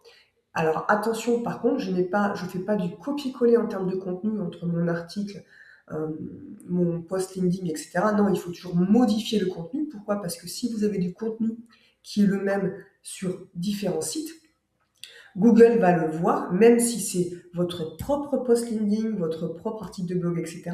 Google n'aime pas ça. Vous ne devez jamais avoir le même contenu, donc là vraiment le texte exactement identique sur différents supports. Donc vous devez tout simplement le retravailler. Ça c'est ce qu'on appelle du contenu dupliqué. Google n'aime pas. D'une part, ça évite aussi tout simplement de se dire ah ben tiens, un tel il a un super article, je copie son texte et j'en fais un article de blog. Voilà, ça évite tout ce qui est problème de droit d'auteur. Mais surtout, même si c'est votre propre texte, Google n'aime pas. Pour lui, c'est du contenu dupliqué. Et qu'est-ce qui va se passer en termes de référencement? Il va tout simplement vous descendre dans les résultats, voire complètement vous blacklister, c'est-à-dire être invisible au niveau des résultats. Donc attention quand vous faites du recyclage de contenu, de retravailler les mots pour ne pas avoir exactement le même contenu rédactionnel. Après le blog, il y a un point qui est très important, ce sont les témoignages. Les témoignages vont apporter de la confiance, montrer ton expertise, etc. Et surtout, ils vont aussi permettre de faire bouger ton site. Donc du coup, si ton site bouge, Google va apprécier et donc va pouvoir te monter en termes de référencement. Donc il faut vraiment une page dédiée où on va lister tous les témoignages. Donc par exemple ici, comme sur ma page de mon site internet. Voilà, à ce niveau-là. Et on peut en effet reprendre certains témoignages pour les mettre en avant sur la page d'accueil, au sein de ses offres, etc. Mais il faut vraiment une page dédiée. Par contre, ce qui est très important à faire, c'est qu'en fait, quand on finit une prestation, un accompagnement, c'est d'envoyer un mail à nos clients pour demander voilà, si ça va, si ça a été, s'ils ont appris des choses pendant notre accompagnement, et leur demander de nous laisser un témoignage, mais pas n'importe où, sur notre fiche Google Entreprise directement. Donc, Aude, j'ai vu que tu avais une fiche. Pour ceux qui regardent cette vidéo, si vous n'avez pas de fiche Google, c'est très simple. Il faut un compte Gmail et ensuite vous créez une fiche Google, vous rentrez les différentes données de votre entreprise et c'est vraiment quelque chose de très très puissant en termes de référencement. Pourquoi? Parce que ça appartient à Google et tout ce qui appartient à Google, c'est un plus pour votre référencement.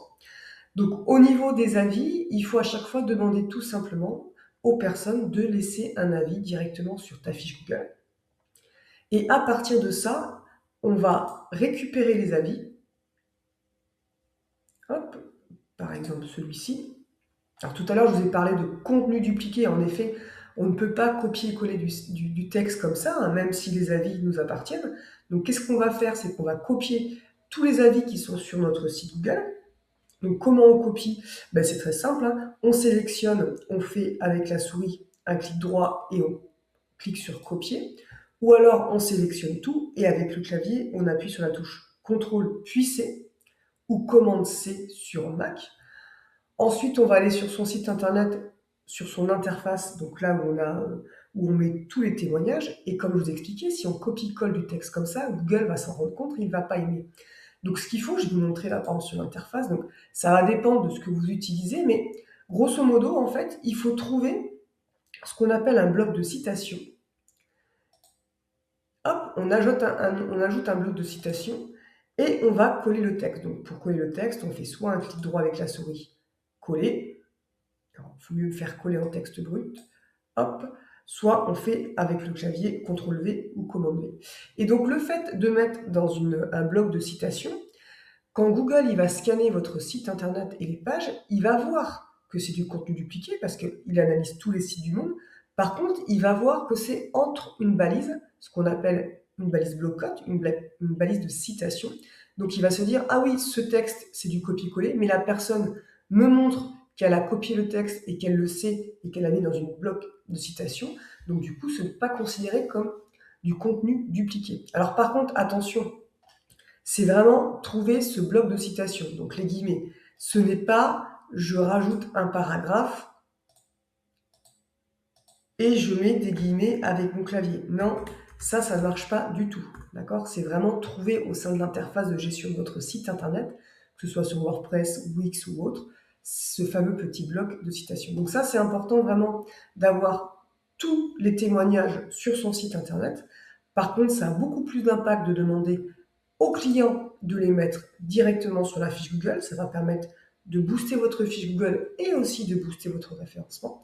Et ensuite, vous faites un copier-coller des textes directement sur votre site. Donc ça, c'est très très important à faire, les témoignages. Donc pensez à ça. Et surtout, voilà, Aude pense en fait, quitte à faire un mail automatique, mais à tous tes clients, une fois que l'accompagnement est terminé, tu envoies un mail. Et si la personne ne fait pas de témoignage, il ne faut surtout pas hésiter à relancer la personne quelques jours, quelques semaines après. Ça, c'est très important. Alors, il y a un dernier petit point qu'on va voir au niveau du référencement, parce que c'est vrai qu'un site internet, quand on investit du temps et de l'argent, l'objectif, c'est quand même qu'on soit visible sur Internet. Et le référencement, c'est pas un truc, c'est plein de petites choses que vous allez faire et plein de choses que vous allez faire tout au long de la vie du site qui va vous permettre d'être bien référencé au sein de Google. Et il y a une dernière chose à faire, mais à faire une fois que votre site Internet, vous avez bien travaillé les mots-clés, vous avez bien travaillé le contenu rédactionnel de l'ensemble de vos pages en plaçant ces mots-clés au bon endroit, en hiérarchisant correctement votre site internet avec des titres, des sous-titres, des paragraphes, etc. En travaillant aussi tout ce qui est maillage interne, donc c'est-à-dire donc faire des liens pour faire des liens entre les pages. Donc ça, c'est important. Une fois que voilà, le contenu rédactionnel est pertinent, utile, etc., on peut passer à la dernière chose au niveau du référencement, à savoir les campagnes de netlinking. Donc c'est quoi des campagnes de netlinking? C'est ce que j'appelle en fait le bouche à oreille du web. C'est votre site qui est ici et tout autour, vous allez avoir plein d'amis qui vont parler de vous et qui vont faire un lien vers votre site internet.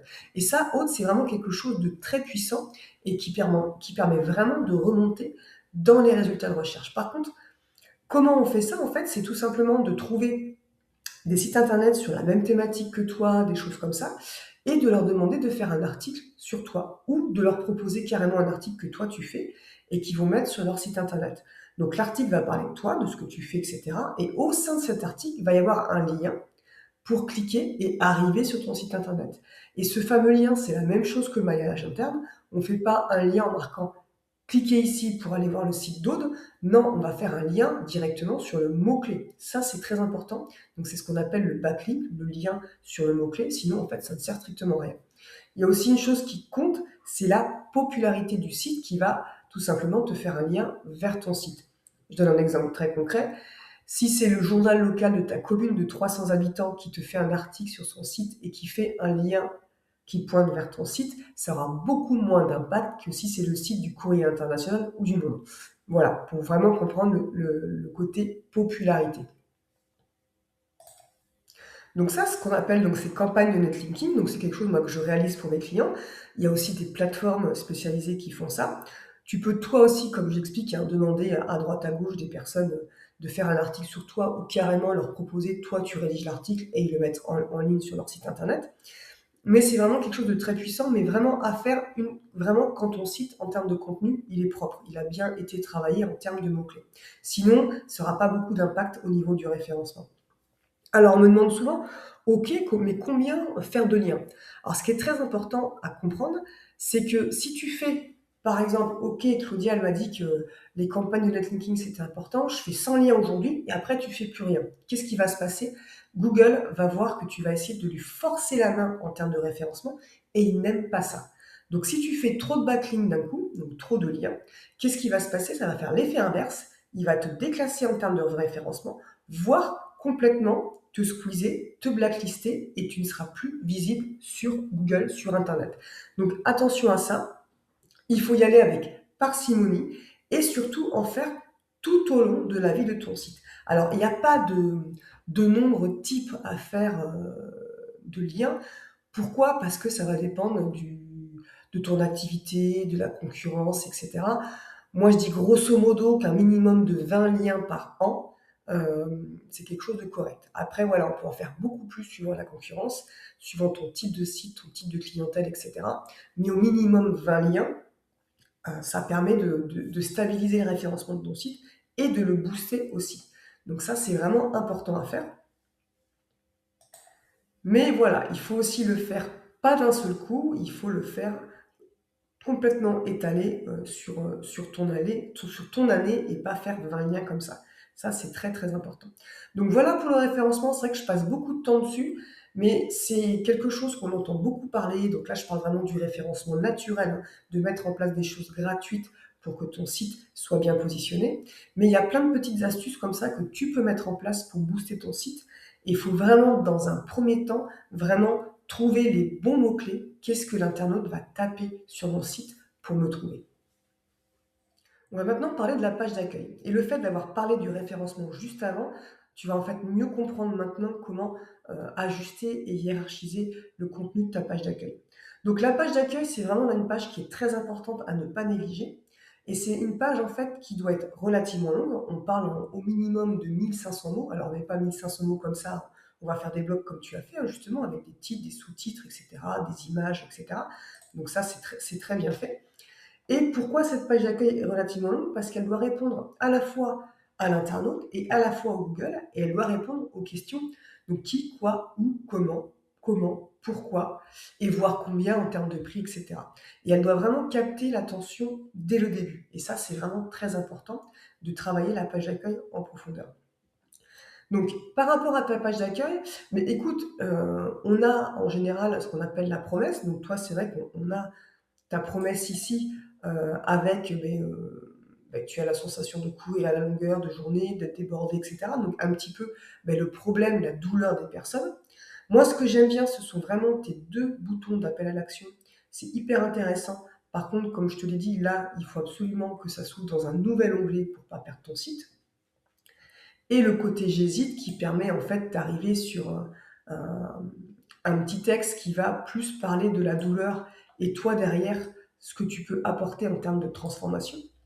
Donc ça, c'est intéressant. Tous tes blocs sont intéressants. Le petit truc, il va falloir un petit peu réajuster ces blocs-là et travailler un petit peu plus en profondeur tes mots-clés comme on l'a vu tout à l'heure. Donc, quand tu arrives là, tu vois, ce qui est dommage, c'est qu'ici, j'hésite. J'arrive sur ce texte-là. Et en fait, avant, il y a ton texte à propos.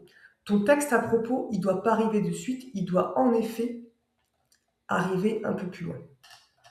Ce qu'il faut vraiment penser quand on arrive sur un site internet, on va parler de la promesse et ensuite on va de suite parler des problématiques, des douleurs. En fait, quand la personne lit ton site, elle doit comprendre, en fait, elle doit lire, elle dit mais c'est de moi qu'elle parle. Tu vois, il faut vraiment appuyer sur les douleurs des personnes, sur les problèmes. Et ensuite, une fois qu'on a parlé des douleurs, tu vas en effet avoir un petit texte sur toi. Et là, c'est très bien fait, qui va expliquer en fait pourquoi aujourd'hui tu proposes ça, pourquoi tu veux travailler avec ces personnes-là, qu'est-ce que tu peux leur apporter. Et ensuite, on va parler. Alors, on peut parler de la méthode, mais voilà, tout ce qui est transformation, etc. On va présenter les offres. Ça, c'est important.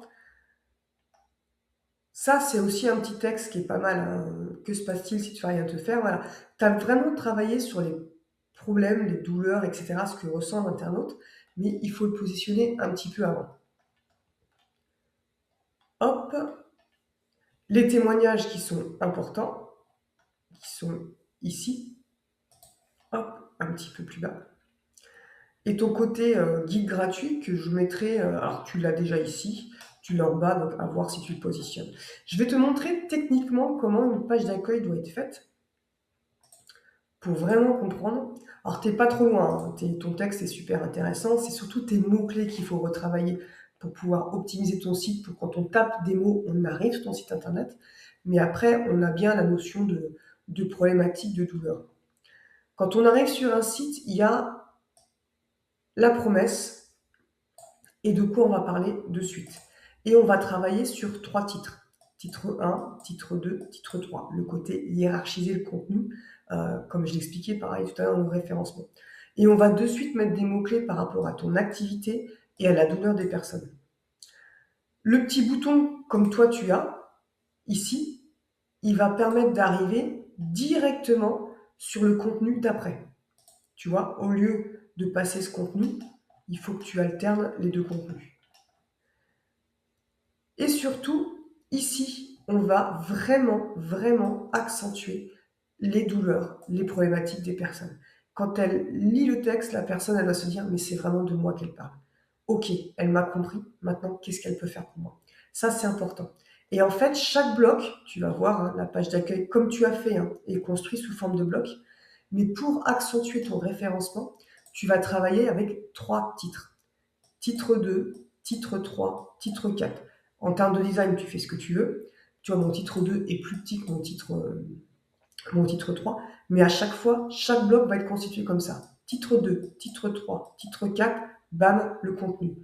Titre 2, titre 3, titre 4, bam, le contenu. Et toi, c'est pas le cas, c'est juste un titre, je regarde un titre 3. À chaque fois, tu as un titre 3 et le paragraphe. Un titre 3, le paragraphe. Si tu veux optimiser ton référencement, il va falloir aller beaucoup plus loin que ça. Et comme tu le vois, comme je l'ai montré tout à l'heure, positionner les mots-clés à chaque fois. Alors, pas dans tous les titres, hein, bien sûr, hein, parce qu'il faut aussi que ce soit digeste en termes de lecture. Hein. C'est vraiment la difficulté, c'est de ne pas faire une liste de mots-clés comme ça. Déjà, Google n'aime pas ça. Attention, hein, je vois des sites où on énumère les mots-clés. Google, c'est contre-productif, il n'aime pas ça. Il va justement mal vous référencer. Donc, c'est vraiment avoir des phrases qui sont sur lesquelles on peut lire. Si vous lisez votre texte et vous sentez que c'est indigeste, on n'arrive pas à lire, il faut reformuler. Ça, c'est important à comprendre. Donc, une fois que tu as compris ça, à chaque fois, tu fais tes blocs de cette manière. Titre 2, titre 3, titre 4, le contenu, etc. Donc, ta page d'accueil, on a d'abord la promesse. On retrouve ensuite la problématique, les douleurs. Donc, en général, moi, je pars sur 3 douleurs. Donc, c'est un petit peu ce que tu as fait hein, à ce niveau-là. Donc là, alors attends, si je clique dessus, hop, voilà. Donc là, tu pars plus sur prendre conscience de ta valeur, gagner confiance en toi, etc. Ça, c'est plutôt les bénéfices, la transformation que tu vas apporter. Toi, il faut vraiment que tu parles sur le côté vraiment douleur, hein, comme tu as un petit peu énoncé ici, mais vraiment sur le côté questionnement pour aller plus loin. Ensuite, tu vas mettre ton fameux bloc à propos qui est très bien à ce niveau-là. Voilà, avec 3 titres, une photo comme tu as fait. Et en effet, le petit bouton, hein, c'est ce que tu as fait, c'est parfait, qui renvoie sur une page plus détaillée. Donc ça, c'est top. Et ensuite, c'est ce qui te manque sur ton site, c'est tes offres. C'est qu'est-ce que tu proposes. Ok, on a ta promesse, on a la problématique, on a pourquoi tu fais ça, etc. Et là, tu vas parler de tes offres. Et le lien vers tes différentes offres. Ça, c'est important. Ça, c'est ce qu'on appelle ce que j'appelle des blocs de transition. Un, pour casser un petit peu le design, et deux, pour approfondir le référencement. Alors, les chiffres qui tournent, c'est pas une obligation. C'est que c'est un peu la mode en ce moment et mes clients le demandent, mais c'est vraiment pas une obligation. Et donc, toi, au niveau de tes blocs, hein, c'est aussi ce que tu as fait. Hein, que va-t-il se passer si tu ne fais rien, etc. Ça peut être en effet des blocs de transition qui sont très bien faits. Accentuer un petit peu plus sur les mots-clés. Reçois un cadeau pour ne pas en arriver là, ça c'est top. Tu as vraiment bien travaillé ton ligne magnète. Et ça c'est bien parce que c'est très rare, je le vois très rarement, donc ça c'est un bon point. Ensuite, les témoignages. Donc 3, 4, 5, 6 témoignages, et un bouton qui permet d'aller sur la page de tous les témoignages. Alors toi, tes témoignages, le truc c'est que tu les as mis sous cette forme-là. Et en fait, j'ai pas l'impression qu'il défile tout seul. Il faut cliquer dessus. Il faut savoir que très peu de personnes vont cliquer dessus. Donc c'est mieux. Alors, c'est clair que c'est peut-être moins joli, voilà, ces fameux blocs-là, mais c'est plus lisible. Donc, comme je dis souvent, le beau ne fait pas vendre. Donc, il faut mieux mettre les témoignages les uns à côté des autres que sous forme de bullet comme ça, où les gens ne vont pas forcément cliquer. Et rajouter un bouton pour aller voir tous les témoignages. Hop, pareil, des transitions, etc. Les actualités, donc quand tu auras ton blog, tu mets les 3 dernières actualités, les 3, alors je conseille d'en mettre un petit peu plus que 3. On peut en mettre 6 par exemple. C'est un petit peu mieux pour le référencement de mettre 6, 9 ou 4 ou 8. Et pareil, le petit bouton, toutes les actus. Hop, ce qui serait bien, c'est de faire un petit bloc. J'ai pas regardé. Tu vois là, par exemple, ce qui serait bien, c'est peut-être d'avoir un appel à l'action alors, soit sur la page contact, soit si toi tu veux vraiment accentuer ça, vers ton lien calendrier. Par exemple, tu vois ici, j'ai un bloc prêt à changer, prenez rendez-vous maintenant, parlons de votre situation et ça arrive directement sur la page de contact. Donc ici, retravailler ce bloc pour avoir un appel à l'action pour pouvoir te contacter. Important, et moi ce que je te conseille de faire, c'est une page sur tes valeurs.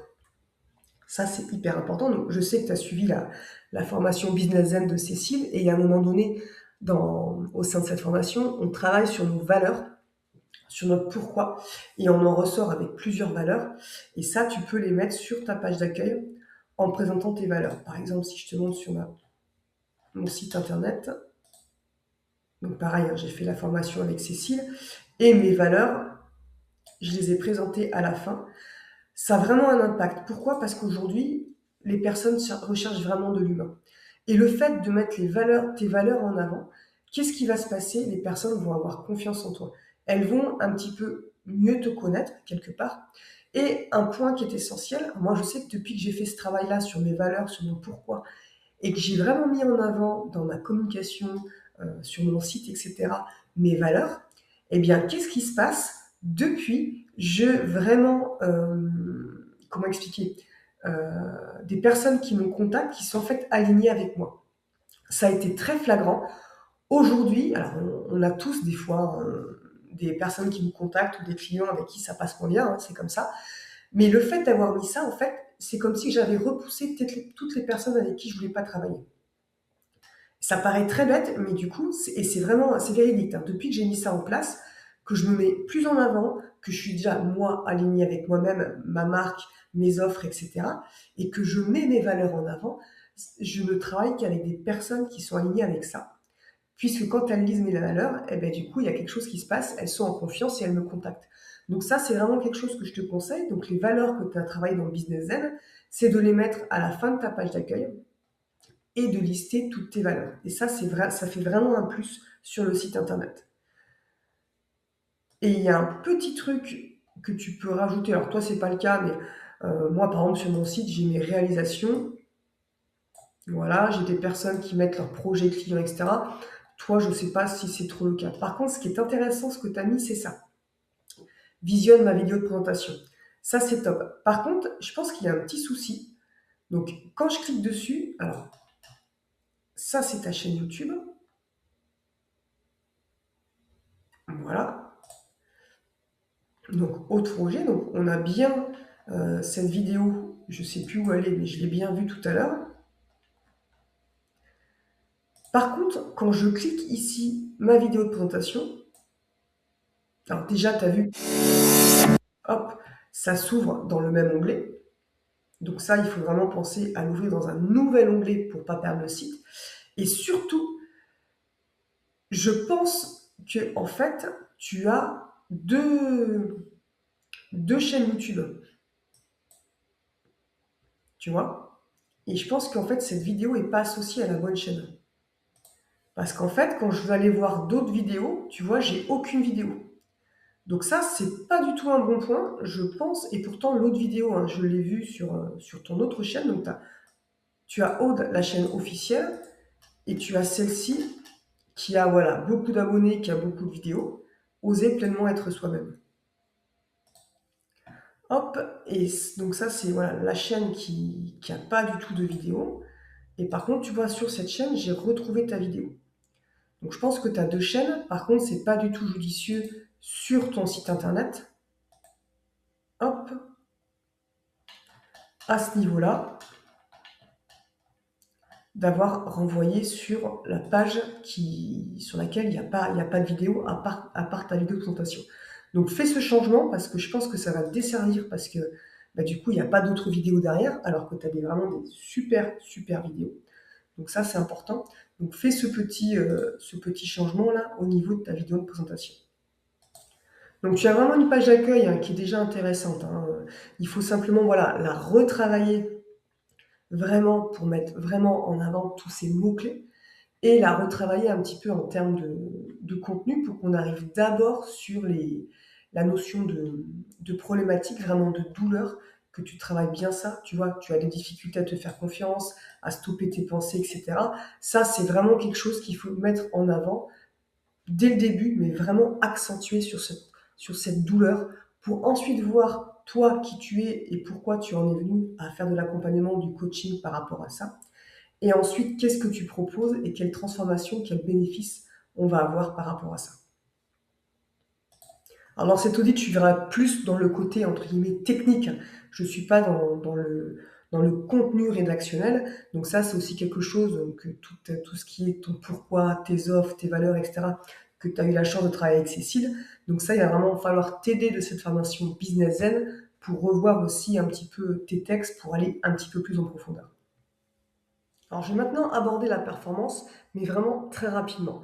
Donc, comme je dis à chaque fois dans mes audits de site internet, si quelqu'un vraiment qui est un puriste, un webmaster, une agence web et qui regarde mes audits, il va se dire, mais l'audit n'est pas complet. En effet, je ne parle très peu du côté vraiment technique, c'est-à-dire de ce qu'il y a sous le capot, le moteur du site internet. Pourquoi? Parce que l'objectif de ces audits est vraiment fait pour les entrepreneurs qui n'ont aucune connaissance technique, qui ont un site internet, mais qui souhaitent le faire vivre et l'améliorer. Donc c'est vraiment pour ça que je vais vraiment pas sur le côté technique des sites internet, je reste vraiment sur le côté de ce que tu peux modifier toi-même. Et au niveau de la performance, ce que je vais aborder, ce sont vraiment des points très simples pour toi à mettre en place. Donc c'est pour ça que, entre guillemets, mes audits de site ne sont pas complets parce que je vais vraiment pas en profondeur dans la technique parce que mon objectif, pardon, c'est vraiment que tu puisses toi-même modifier ton site internet. Donc dans la performance, ce qu'il faut comprendre, c'est qu'en gros, c'est quoi? Ça va être la rapidité de ton site internet. Et plus ton site est lent, plus Google ne va pas aimer et moins bien il va te référencer. Voilà, la performance, c'est un critère du référencement. C'est pour ça que c'est pas à négliger. Et comment on fait pour avoir un site performant sur des petits trucs que tu peux modifier toi-même?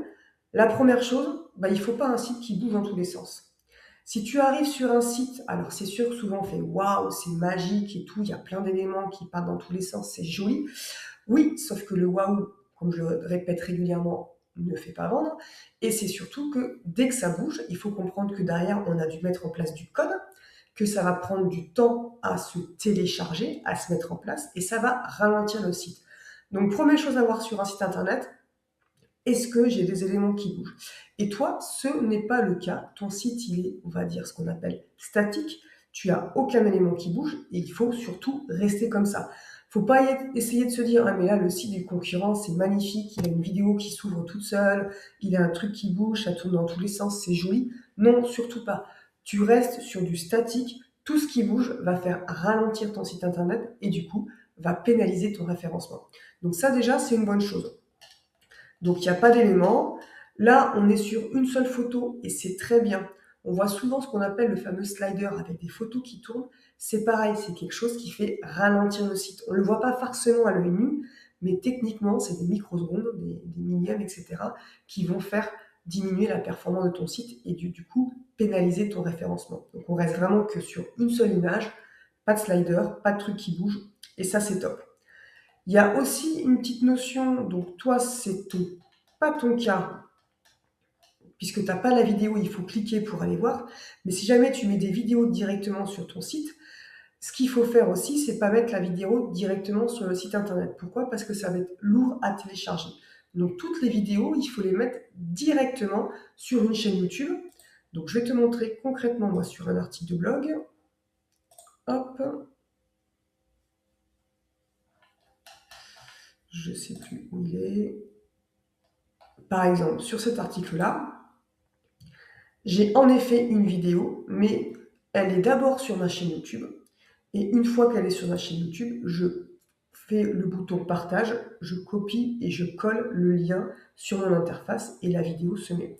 Donc ça, c'est important d'avoir des vidéos directement sur la chaîne YouTube. Et en plus, ce qu'il faut surtout faire, c'est que la vidéo ne se lance pas en automatique. Si vous avez des vidéos sur votre site qui se lancent en automatique, c'est la même chose, ça va amoindrir la performance du site. Donc, toi, c'est pas ton cas, mais si tu veux rajouter des vidéos directement, pense à mettre tout simplement les vidéos sur YouTube et ensuite ne pas les mettre en automatique.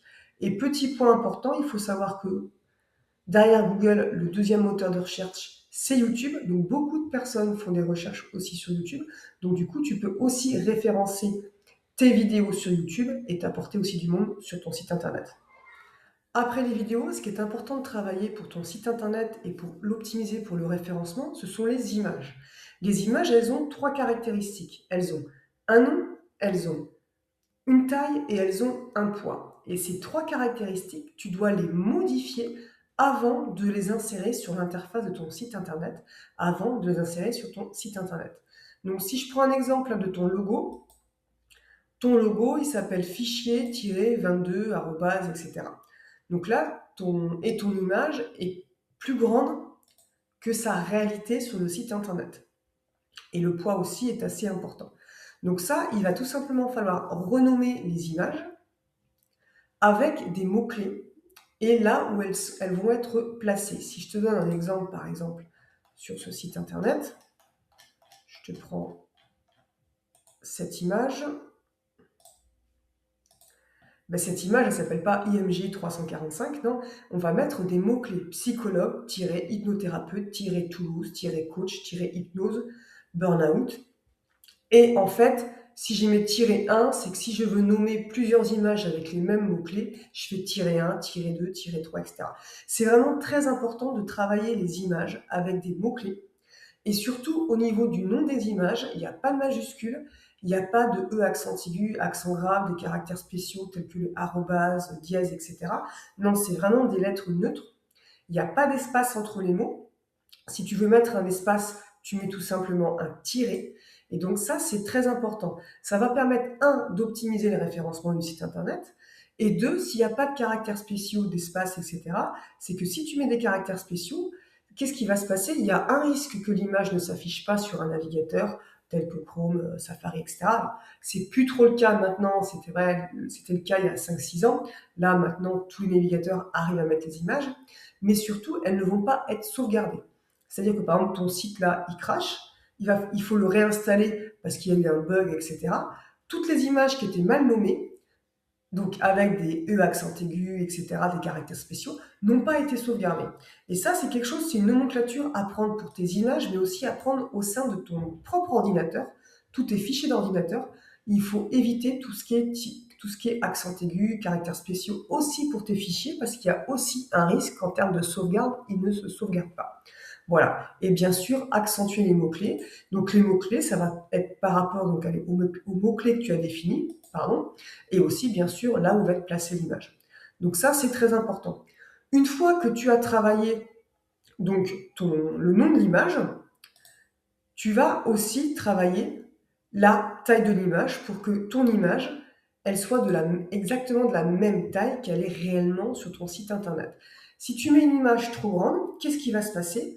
Avant qu'elle s'affiche, le côté technique, en fait, va devoir, en fait, tout simplement réduire l'image à la bonne taille. Et ça prend du temps. Même si c'est vraiment des microsecondes, si ça va très très vite, ben, ce temps que tu vas perdre, Google va le savoir. Et un site qui est lent, mais qu'est-ce qui se passe? C'est un site qui est mal référencé, puisque la performance rentre en compte dans le référencement. C'est une caractéristique, un critère. Et du coup, les sites lents, donc au niveau des images notamment, ben, ton site va être moins bien référencé qu'un concurrent. Et surtout, ce qu'il faut penser, c'est que les gens regardent beaucoup plus les sites sur smartphone. Et sur smartphone, on n'a pas forcément une bonne connexion Internet suivant où on se situe. Et donc, il faut que ça aille très vite. Si ton image est mal dimensionnée, elle va mettre du temps, elle va pas charger, ça va agacer l'internaute et il va zapper, il va partir peut-être même chez un concurrent. Donc ça, c'est très très important à faire. Donc je vais te montrer comment on fait rapidement. Donc tu as ce site-là, donc je mettrai les liens, et là je suis en train de faire, voilà, j'ai fait une vidéo, je la mettrai en ligne sur YouTube, qui explique vraiment comment faire de A à Z, mais en fait, tu as ce site-là où tu télécharges tes images et qui te permettent tout simplement de redimensionner à la bonne taille. Donc quand on est sur des grandes images comme celle-ci, toutes les images hein, qui sont en fond comme ça, là ces images, elles ne doivent pas dépasser 1920 pixels de large. Donc c'est ici que tu vas redimensionner. Une fois que tu l'as fait, tu cliques sur redimensionner et tu fais aller au téléchargement. Et ça va se télécharger sur ton ordinateur. Donc ça va permettre de travailler le deuxième critère, c'est-à-dire la taille. Tu as un troisième critère à faire, donc qui s'appelle le poids. Donc tu prends ce site-là, Tu télécharges, donc ça, autant c'est une image par une, donc ça prend un petit peu de temps, je ne vais pas le cacher. Autant ici, tu peux mettre jusqu'à 20 images. Donc là, tu choisis tes images. Tu peux convertir. Ce qui est intéressant aussi, il faut savoir qu'une image, hein, ça a plusieurs types de, de, de types de fichiers, hein. On a le plus connu, c'est le JPEG. On a le PNG. Le PNG, contrairement au JPEG, c'est quoi? Ben, c'est par exemple ton logo, il est en PNG, il n'a pas de fond derrière. Si tu le mets en JPEG, qu'est-ce qui va se passer? Le fond transparent va devenir blanc, tout simplement. Et il y a un troisième format qui vient d'apparaître il n'y a pas si longtemps que ça, c'est le WebP, je ne sais pas trop comment on le prononce d'ailleurs, qui est un format spécifique pour le web qui permet vraiment d'avoir une image compressée. Donc soit sur ce site-là, tu fais simplement comme ça, tu télécharges tes images et ça va quand même les compresser et tu les télécharges avec ce bouton, soit tu veux un petit peu plus d'optimisation pour ton site internet et tu choisis web comme ça. Ça va aussi le convertir, mais ça va le convertir dans un autre format d'image qui est beaucoup plus approprié pour le site internet. Le seul petit truc, c'est que quand tu fais ici, là, convertir les images sous ce format-là, il ne te convertit que 3 images par 3 images. Voilà. Mais ça a vraiment un impact important sur ton site, donc il faut mieux prendre du temps et le faire. Et une fois que c'est fait, une fois que tu as travaillé ces 3 critères, le nom, la taille et le poids, tu peux ensuite insérer tes images sur ton site internet. Donc c'est quelque chose, des images, qui peut peut-être prendre un petit peu de temps, mais ça a vraiment un impact très positif sur le référencement de ton site. Ton site va être beaucoup, beaucoup, beaucoup plus rapide. Et même si les systèmes qu'on utilise, que ce soit WordPress ou autres, ont des systèmes intégrés qui permettent justement de réduire un petit peu, notamment le poids de l'image, de la compresser, je te conseille vivement de le faire en amont, avant de les insérer. Et la compression, ici, avec ce site-là, tu vas quand même garder la qualité de ton image. Donc ça, c'est important. Voilà, tu compresses, l'image sera tout simplement beaucoup plus légère, mais tu vas garder la qualité de l'image. Ça, c'est important. Donc ça, c'est quelque chose que je te conseille de faire sur toutes les images de ton site. Ça prend un petit peu de temps, mais une fois que c'est fait, tu vas voir, ton site va aller beaucoup plus vite, et notamment sur smartphone. Alors, il y a un petit point que je voulais voir avec toi. Alors ça, c'est un petit peu technique, donc on pourra voir toutes les deux si tu as besoin. Un site internet, il est à la fois sur ce qu'on appelle les 3W et sans les 3W. Donc là, tu as ton site internet qui est sur hautefroger.fr, il n'y a pas de souci. Si j'enlève le S, normalement, ça doit rediriger sur le S, donc ça, c'est ce qu'on appelle le certificat SSL. Donc là, il n'y a pas de souci. Par contre, tu as un problème avec tes 3W. Ça ne fonctionne pas. Donc en fait, si je te montre sur le mien, là j'ai mon site. Ça, c'est techniquement, c'est quand on a installé le site, est-ce qu'on met les 3W ou pas, tout simplement. Voilà. Mais moi, mon site a été installé avec les 3W. Par contre, si j'enlève les 3W, je retombe sur mon site internet. Tu vois? Ça, c'est... hop. Ça, c'est vraiment important. Le site doit fonctionner avec ou sans les 3W. Donc moi, mon site a été installé avec les 3W. Si j'enlève les 3W, hop, il revient sur les 3W. Ça, c'est important. Alors que toi, ton site, il est installé sans les 3W. Il n'y a pas de souci, hein, ça, on peut le faire, il n'y a aucun problème. Par contre, quelqu'un qui tape les 3W devant, ça ne marche pas. Donc là, il y a un problème en fait de redirection au niveau de ton hébergeur. Donc voilà, si tu ne sais pas faire, on pourra voir ça ensemble. Mais ça, c'est très très important que ton site, quand on tape les 3W, il retombe sur le HOD sans les 3W. Ça, c'est vraiment très important. Alors c'est un peu technique, mais je préfère te le dire.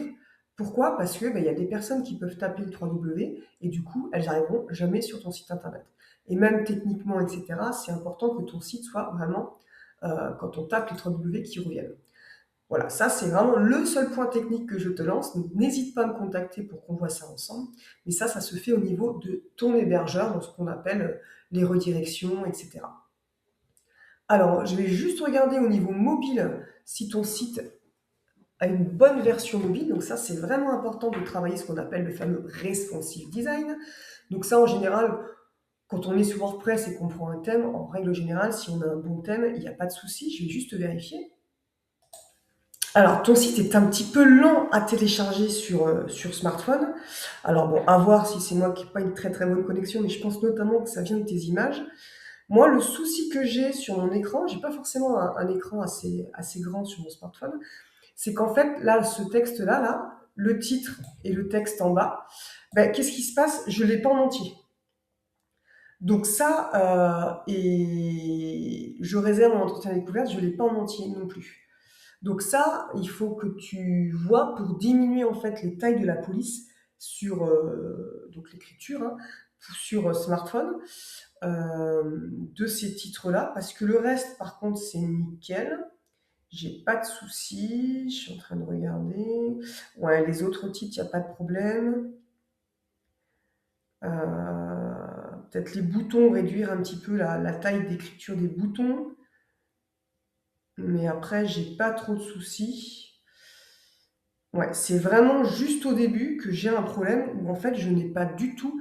Moi j'ai retrouvé légèreté, virgule, et après j'ai sérénité dans ton, et j'ai juste le QU qui apparaît.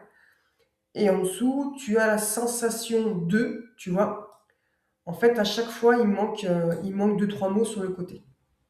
Donc ça, il faudra aller de ton côté pour diminuer. Donc on a moyen de ne pas avoir la même taille de typographie sur différents écrans. Donc ça, c'est à travailler. Après, au niveau de ton menu, il n'y a pas de souci. Et le reste des pages, ça a l'air d'être bon. Ouais, c'est vraiment que ces deux textes et le bouton là de la page d'accueil sur lequel moi sur mon écran je n'ai pas la totalité.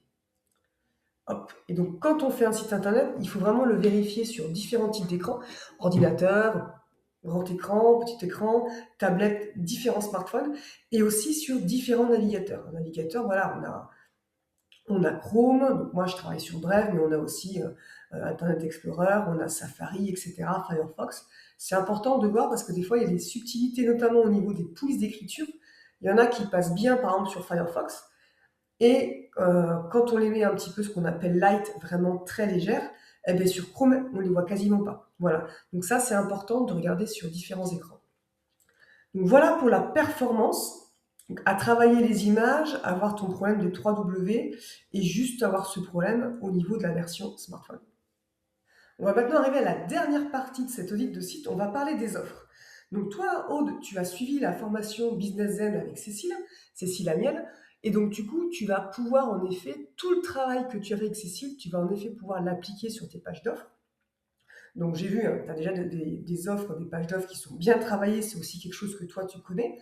Donc c'est un bon exemple que j'ai là, ça fait plaisir, voilà, d'avoir une page d'offres comme ça. Donc pour ceux qui ne savent pas, par exemple, Aude, tu as fait tes pages d'offres pas sur WordPress, mais sur un autre système qui s'appelle System.io. Et System.io, c'est une plateforme marketing que je recommande vraiment, qui va vous permettre derrière de mettre en place donc, des pages d'offres spécifiques avec ce qu'on appelle des tunnels de vente, donc pour vendre directement. Vous allez aussi pouvoir faire du mailing, récolter des adresses mail, faire du mailing automatique, etc. Donc c'est vraiment quelque chose de très puissant et c'est vraiment une plateforme que je recommande. Donc au niveau des offres, donc ce qui est bien, c'est que voilà, c'est pareil. Tu as un petit peu ta promesse. Alors ta promesse est un peu courte, il faut la travailler un petit peu plus. Il faut vraiment avoir pareil trois titres qui présentent ta promesse. Et ensuite, en effet, comme tu l'as fait, et ça c'est top, parler des douleurs, des problématiques de la personne qui vient te voir, qui vient sur cette page. Donc ça, c'est vraiment bien fait. Donc, qu'est-ce que tu vas expérimenter? Donc, ce que tu proposes, comment ça fonctionne? Donc, ça, c'est hyper important. Donc, tu as détaillé ton programme, semaine 1, semaine 2, etc. Ce que tu vas recevoir en rejoignant ce programme, ok, c'est top. Ce programme est fait pour toi si, et je rajouterai aussi un bloc, ce programme n'est pas fait pour toi. Ça, c'est important en fait d'avoir ces deux blocs. Pourquoi? Je donne un exemple concret. Par exemple, moi, je mets en place des formations pour les entrepreneurs. Sur le référencement, autres, etc. Donc apprendre à gérer son site internet. Et en fait, c'est c'est des formations qui sont pour les entrepreneurs, comme toi, Aude, hein, comme ceux qui regardent ces audits, qui ne sont pas du tout faits pour des webmasters ou pour se former en tant que webmaster ou dans des agences web, etc. Non, c'est vraiment des formations qui sont faites sans aucune connaissance technique pour des personnes qui veulent justement pas de technique. Et donc, du coup, c'est important que je précise aussi que cette offre n'est pas faite pour toi si tu veux devenir webmaster, si tu veux te perfectionner, si tu es une agence web, etc. Donc ça, c'est très bien. Mais derrière, il faut aussi faire un bloc. Ce programme n'est pas fait pour toi. Donc, combien vaut une transformation qui dure toute ta vie? Donc ça, c'est top. Les témoignages. Ce qui va manquer, c'est une petite page, enfin un petit bloc à propos. Et pareil, tes blogs, tu vas à chaque fois les travailler avec 3 titres. Alors, je sais que voilà, je suis agaçante là-dessus, mais c'est toujours en termes de référencement. Et puis même en termes de lecture, c'est beaucoup, beaucoup plus puissant. Et ensuite, je regarde tes appels à l'action. Ouais, ils arrivent tous sur le paiement. Donc, sur une page d'accueil, on a vu, il y a pas mal de boutons. On peut mettre des boutons qui arrivent à différents endroits. Sur une page d'offre, comme tu as fait, Aude, c'est vraiment ce qu'il faut faire. On peut mettre plusieurs boutons avec, on peut aussi changer le texte. Par contre, ce bouton, il amène toujours au même endroit. Donc là, par exemple, en effet, tu as mis « Je rejoins le programme maintenant ». Par contre, attention, tu vois, quand on fait le hover, on n'a plus le texte. J'ai pas fait gaffe pour les autres, ah, c'est que sur celui-ci. Donc ça, c'est dans System.io, tu changes juste la couleur du texte quand on passe dessus. Et là, c'est pareil, on arrive sur la page de paiement. Donc, mettre en effet différents boutons, ce qu'on appelle Call to Action sur la page. Par contre, il renvoie tout le temps au même endroit. Ça, c'est top. Je vais te montrer, hop, je vais te montrer une page de mes offres. Donc voilà, là, ce qui va te manquer, c'est une promesse un peu plus conséquente, un peu plus travaillée en termes de contenu. Tu vois, ici, tu as juste une phrase. Et après, tu arrives sur les douleurs, les problématiques, les besoins de tes clients. Il faut vraiment que tu aies une promesse vraiment qui donne envie, que tu ailles plus loin en termes de contenu. En effet, après, tu vas arriver sur les problématiques. Ça, c'est très bien. Moi, ici, j'ai rajouté, parce que entre la problématique et la transformation et les bénéfices, j'ai rajouté un bloc aussi, pourquoi j'ai mis ça en place. Tu vois? Et ça manque un petit peu parce qu'on arrive en fait directement, voilà ce que tu vas arriver. C'est-à-dire que tu as ta problématique et on arrive directement à la transformation. C'est bien d'avoir un petit bloc qui va emmener vers cette transformation. Ne pas arriver de suite, tu as ce problème, j'ai la solution. D'accord? Hop. Donc là, c'est pareil, hein, j'ai fait comme toi, j'ai détaillé le programme. J'ai parlé des bénéfices de la transformation, les témoignages, donc ça, tu les as à la fin. Je les mettrai un peu plus haut, les témoignages, tu vois. Alors moi, ce qui me manque sur cette offre, c'est ce fameux bloc c'est fait pour toi ou c'est pas fait pour toi. Tu peux aussi voir pour les bonus. Alors les bonus, attention, hein, il y en a qui ont abusé des bonus et qui ont mis des bonus en fait qui servent à rien. Donc on met des bonus que si c'est vraiment utile et que si on en a. Moi, je préconise vraiment d'en mettre, mais des bonus pertinents. Donc, je sais pas, est-ce que tu rends, par exemple, là, tu as une vidéo quotidienne courte et inspirante. Je sais pas, est-ce que tu as des échanges sur WhatsApp, par exemple, avec tes élèves, des choses comme ça, avec ton accompagnement. Est-ce que tu fais des bilans aussi individuels? Voilà. Voir ce que tu pourrais mettre ici un peu comme bonus. Et ce qui te manque, je ne l'ai pas vu, c'est la garantie. Ça, c'est important d'avoir un bloc garantie. Donc moi, par exemple, pour ma site internet, à partir du moment où le devis est signé, je fais une garantie de 30 jours. Si au bout de 30 jours, la personne n'est pas satisfaite, je la rembourse. Et j'ai pas vu de garantie, donc ça, ce serait important de la mettre. Et ensuite, ce qui va te manquer, alors c'est pas facile à faire, mais bon, ça, je sais que tu l'as peut-être vu aussi un peu avec Cécile et aussi dans d'autres formations, c'est la notion de valeur. C'est-à-dire qu'on va récapituler l'offre avec à chaque fois pour ce qu'on propose, mettre une valeur. Et en dessous, ça va faire une valeur totale. Et après, on va mettre son tarif. Alors, ce n'est pas pour survendre, enfin, comment expliquer c'est un système marketing qui a aussi été mal employé et des fois qui peut être mal vu parce qu'il y en a qui ont abusé de ça. Oui, ça vaut 10 000 euros et je te le fais à 100 euros. Non, l'objectif, c'est vraiment pas ça. C'est vraiment de montrer que derrière, mais avant d'arriver à ce tarif-là, il y a aussi tout le travail que tu as fait. Faire des vidéos de formation, ça prend du temps. Ça prend beaucoup de temps. Si réellement je vendais au prix réel de ce que je mets en place, je n'aurais pas beaucoup de clients parce que ce serait beaucoup trop cher. Puis il y a aussi, par exemple, par rapport à mes sites internet, j'ai de l'expertise, etc. J'ai d'expérience. J'ai automatisé beaucoup de choses qui me permettent de gagner du temps et ce qui me permet aujourd'hui, du coup, de diminuer aussi mon tarif. Mais tout ça, il faut aussi que la personne le voit, tout ce travail. Toi, par exemple, Aude, tu as fait aussi des formations, tu t'es formé, etc. Mais tout ça, il faut aussi le valoriser. Donc ça, ce serait important aussi de travailler les valeurs. Hop. Donc ce qui va te manquer, c'est un blog sur toi. Et ce qui va te manquer, c'est les prochaines étapes. Donc autant tu as décrit comment ça fonctionne, donc ce programme est conçu, etc., semaine 1, semaine 2. Mais ce qu'il faudrait rajouter, c'est OK, quand tu vas cliquer sur le bouton je m'inscris maintenant, qu'est-ce qui va se passer? Et là, tu décris les étapes. Donc, par exemple, moi, je clique sur le bouton prendre rendez-vous, on prend rendez-vous ensemble, on discute des besoins du client, et si je vois que ça match, hop, je t'envoie un devis, une facture, etc. Tu réalises ton paiement, et je mets en place le site, etc. Donc, vraiment détailler, à partir du moment où je clique sur ce bouton, qu'est-ce qui va se passer? Donc, tu as bien détaillé le programme de ton accompagnement, mais tu n'as pas détaillé comment arriver à ce programme, tout simplement. Et ce qui va manquer aussi, c'est une foire aux questions. Donc, comme je l'expliquais, hein, on a une foire aux questions qui est dédiée au site internet. Et ensuite, par offre, on a une foire aux questions qui est dédiée au niveau de l'offre. Et donc ça, tu ne l'as pas mis en avant. Donc, il n'y a vraiment pas grand-chose à mettre, c'est des petits détails. Travailler surtout un peu plus ta promesse. Remonter les témoignages. Faire une transition entre la problématique et la solution. Voilà, parce que ce qui se passe, c'est qu'en fait, les gens vont rester sur le problème, ils ne vont pas adhérer à la solution. Donc vraiment, on va avoir une transition entre les deux. Le côté garantie, le côté valeur, donc à mettre ou à pas mettre, je sais qu'il y en a qui ne sont pas à l'aise avec ça. Le côté fort en question et aussi un bloc sur toi. Et moi, je remonterai les témoignages où j'en mettrai à différents endroits de ta partie offre. Hop.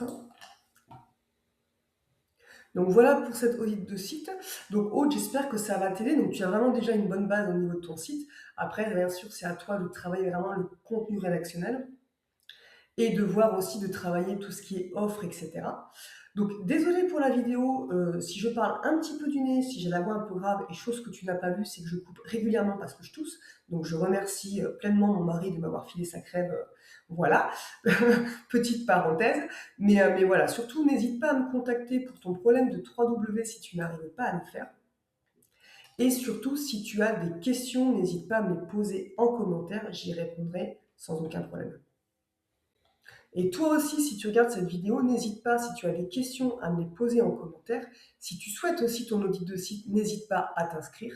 Pense à t'abonner pour les prochaines vidéos et tu peux regarder un autre audit à ce niveau-là. Et je te dis à très vite.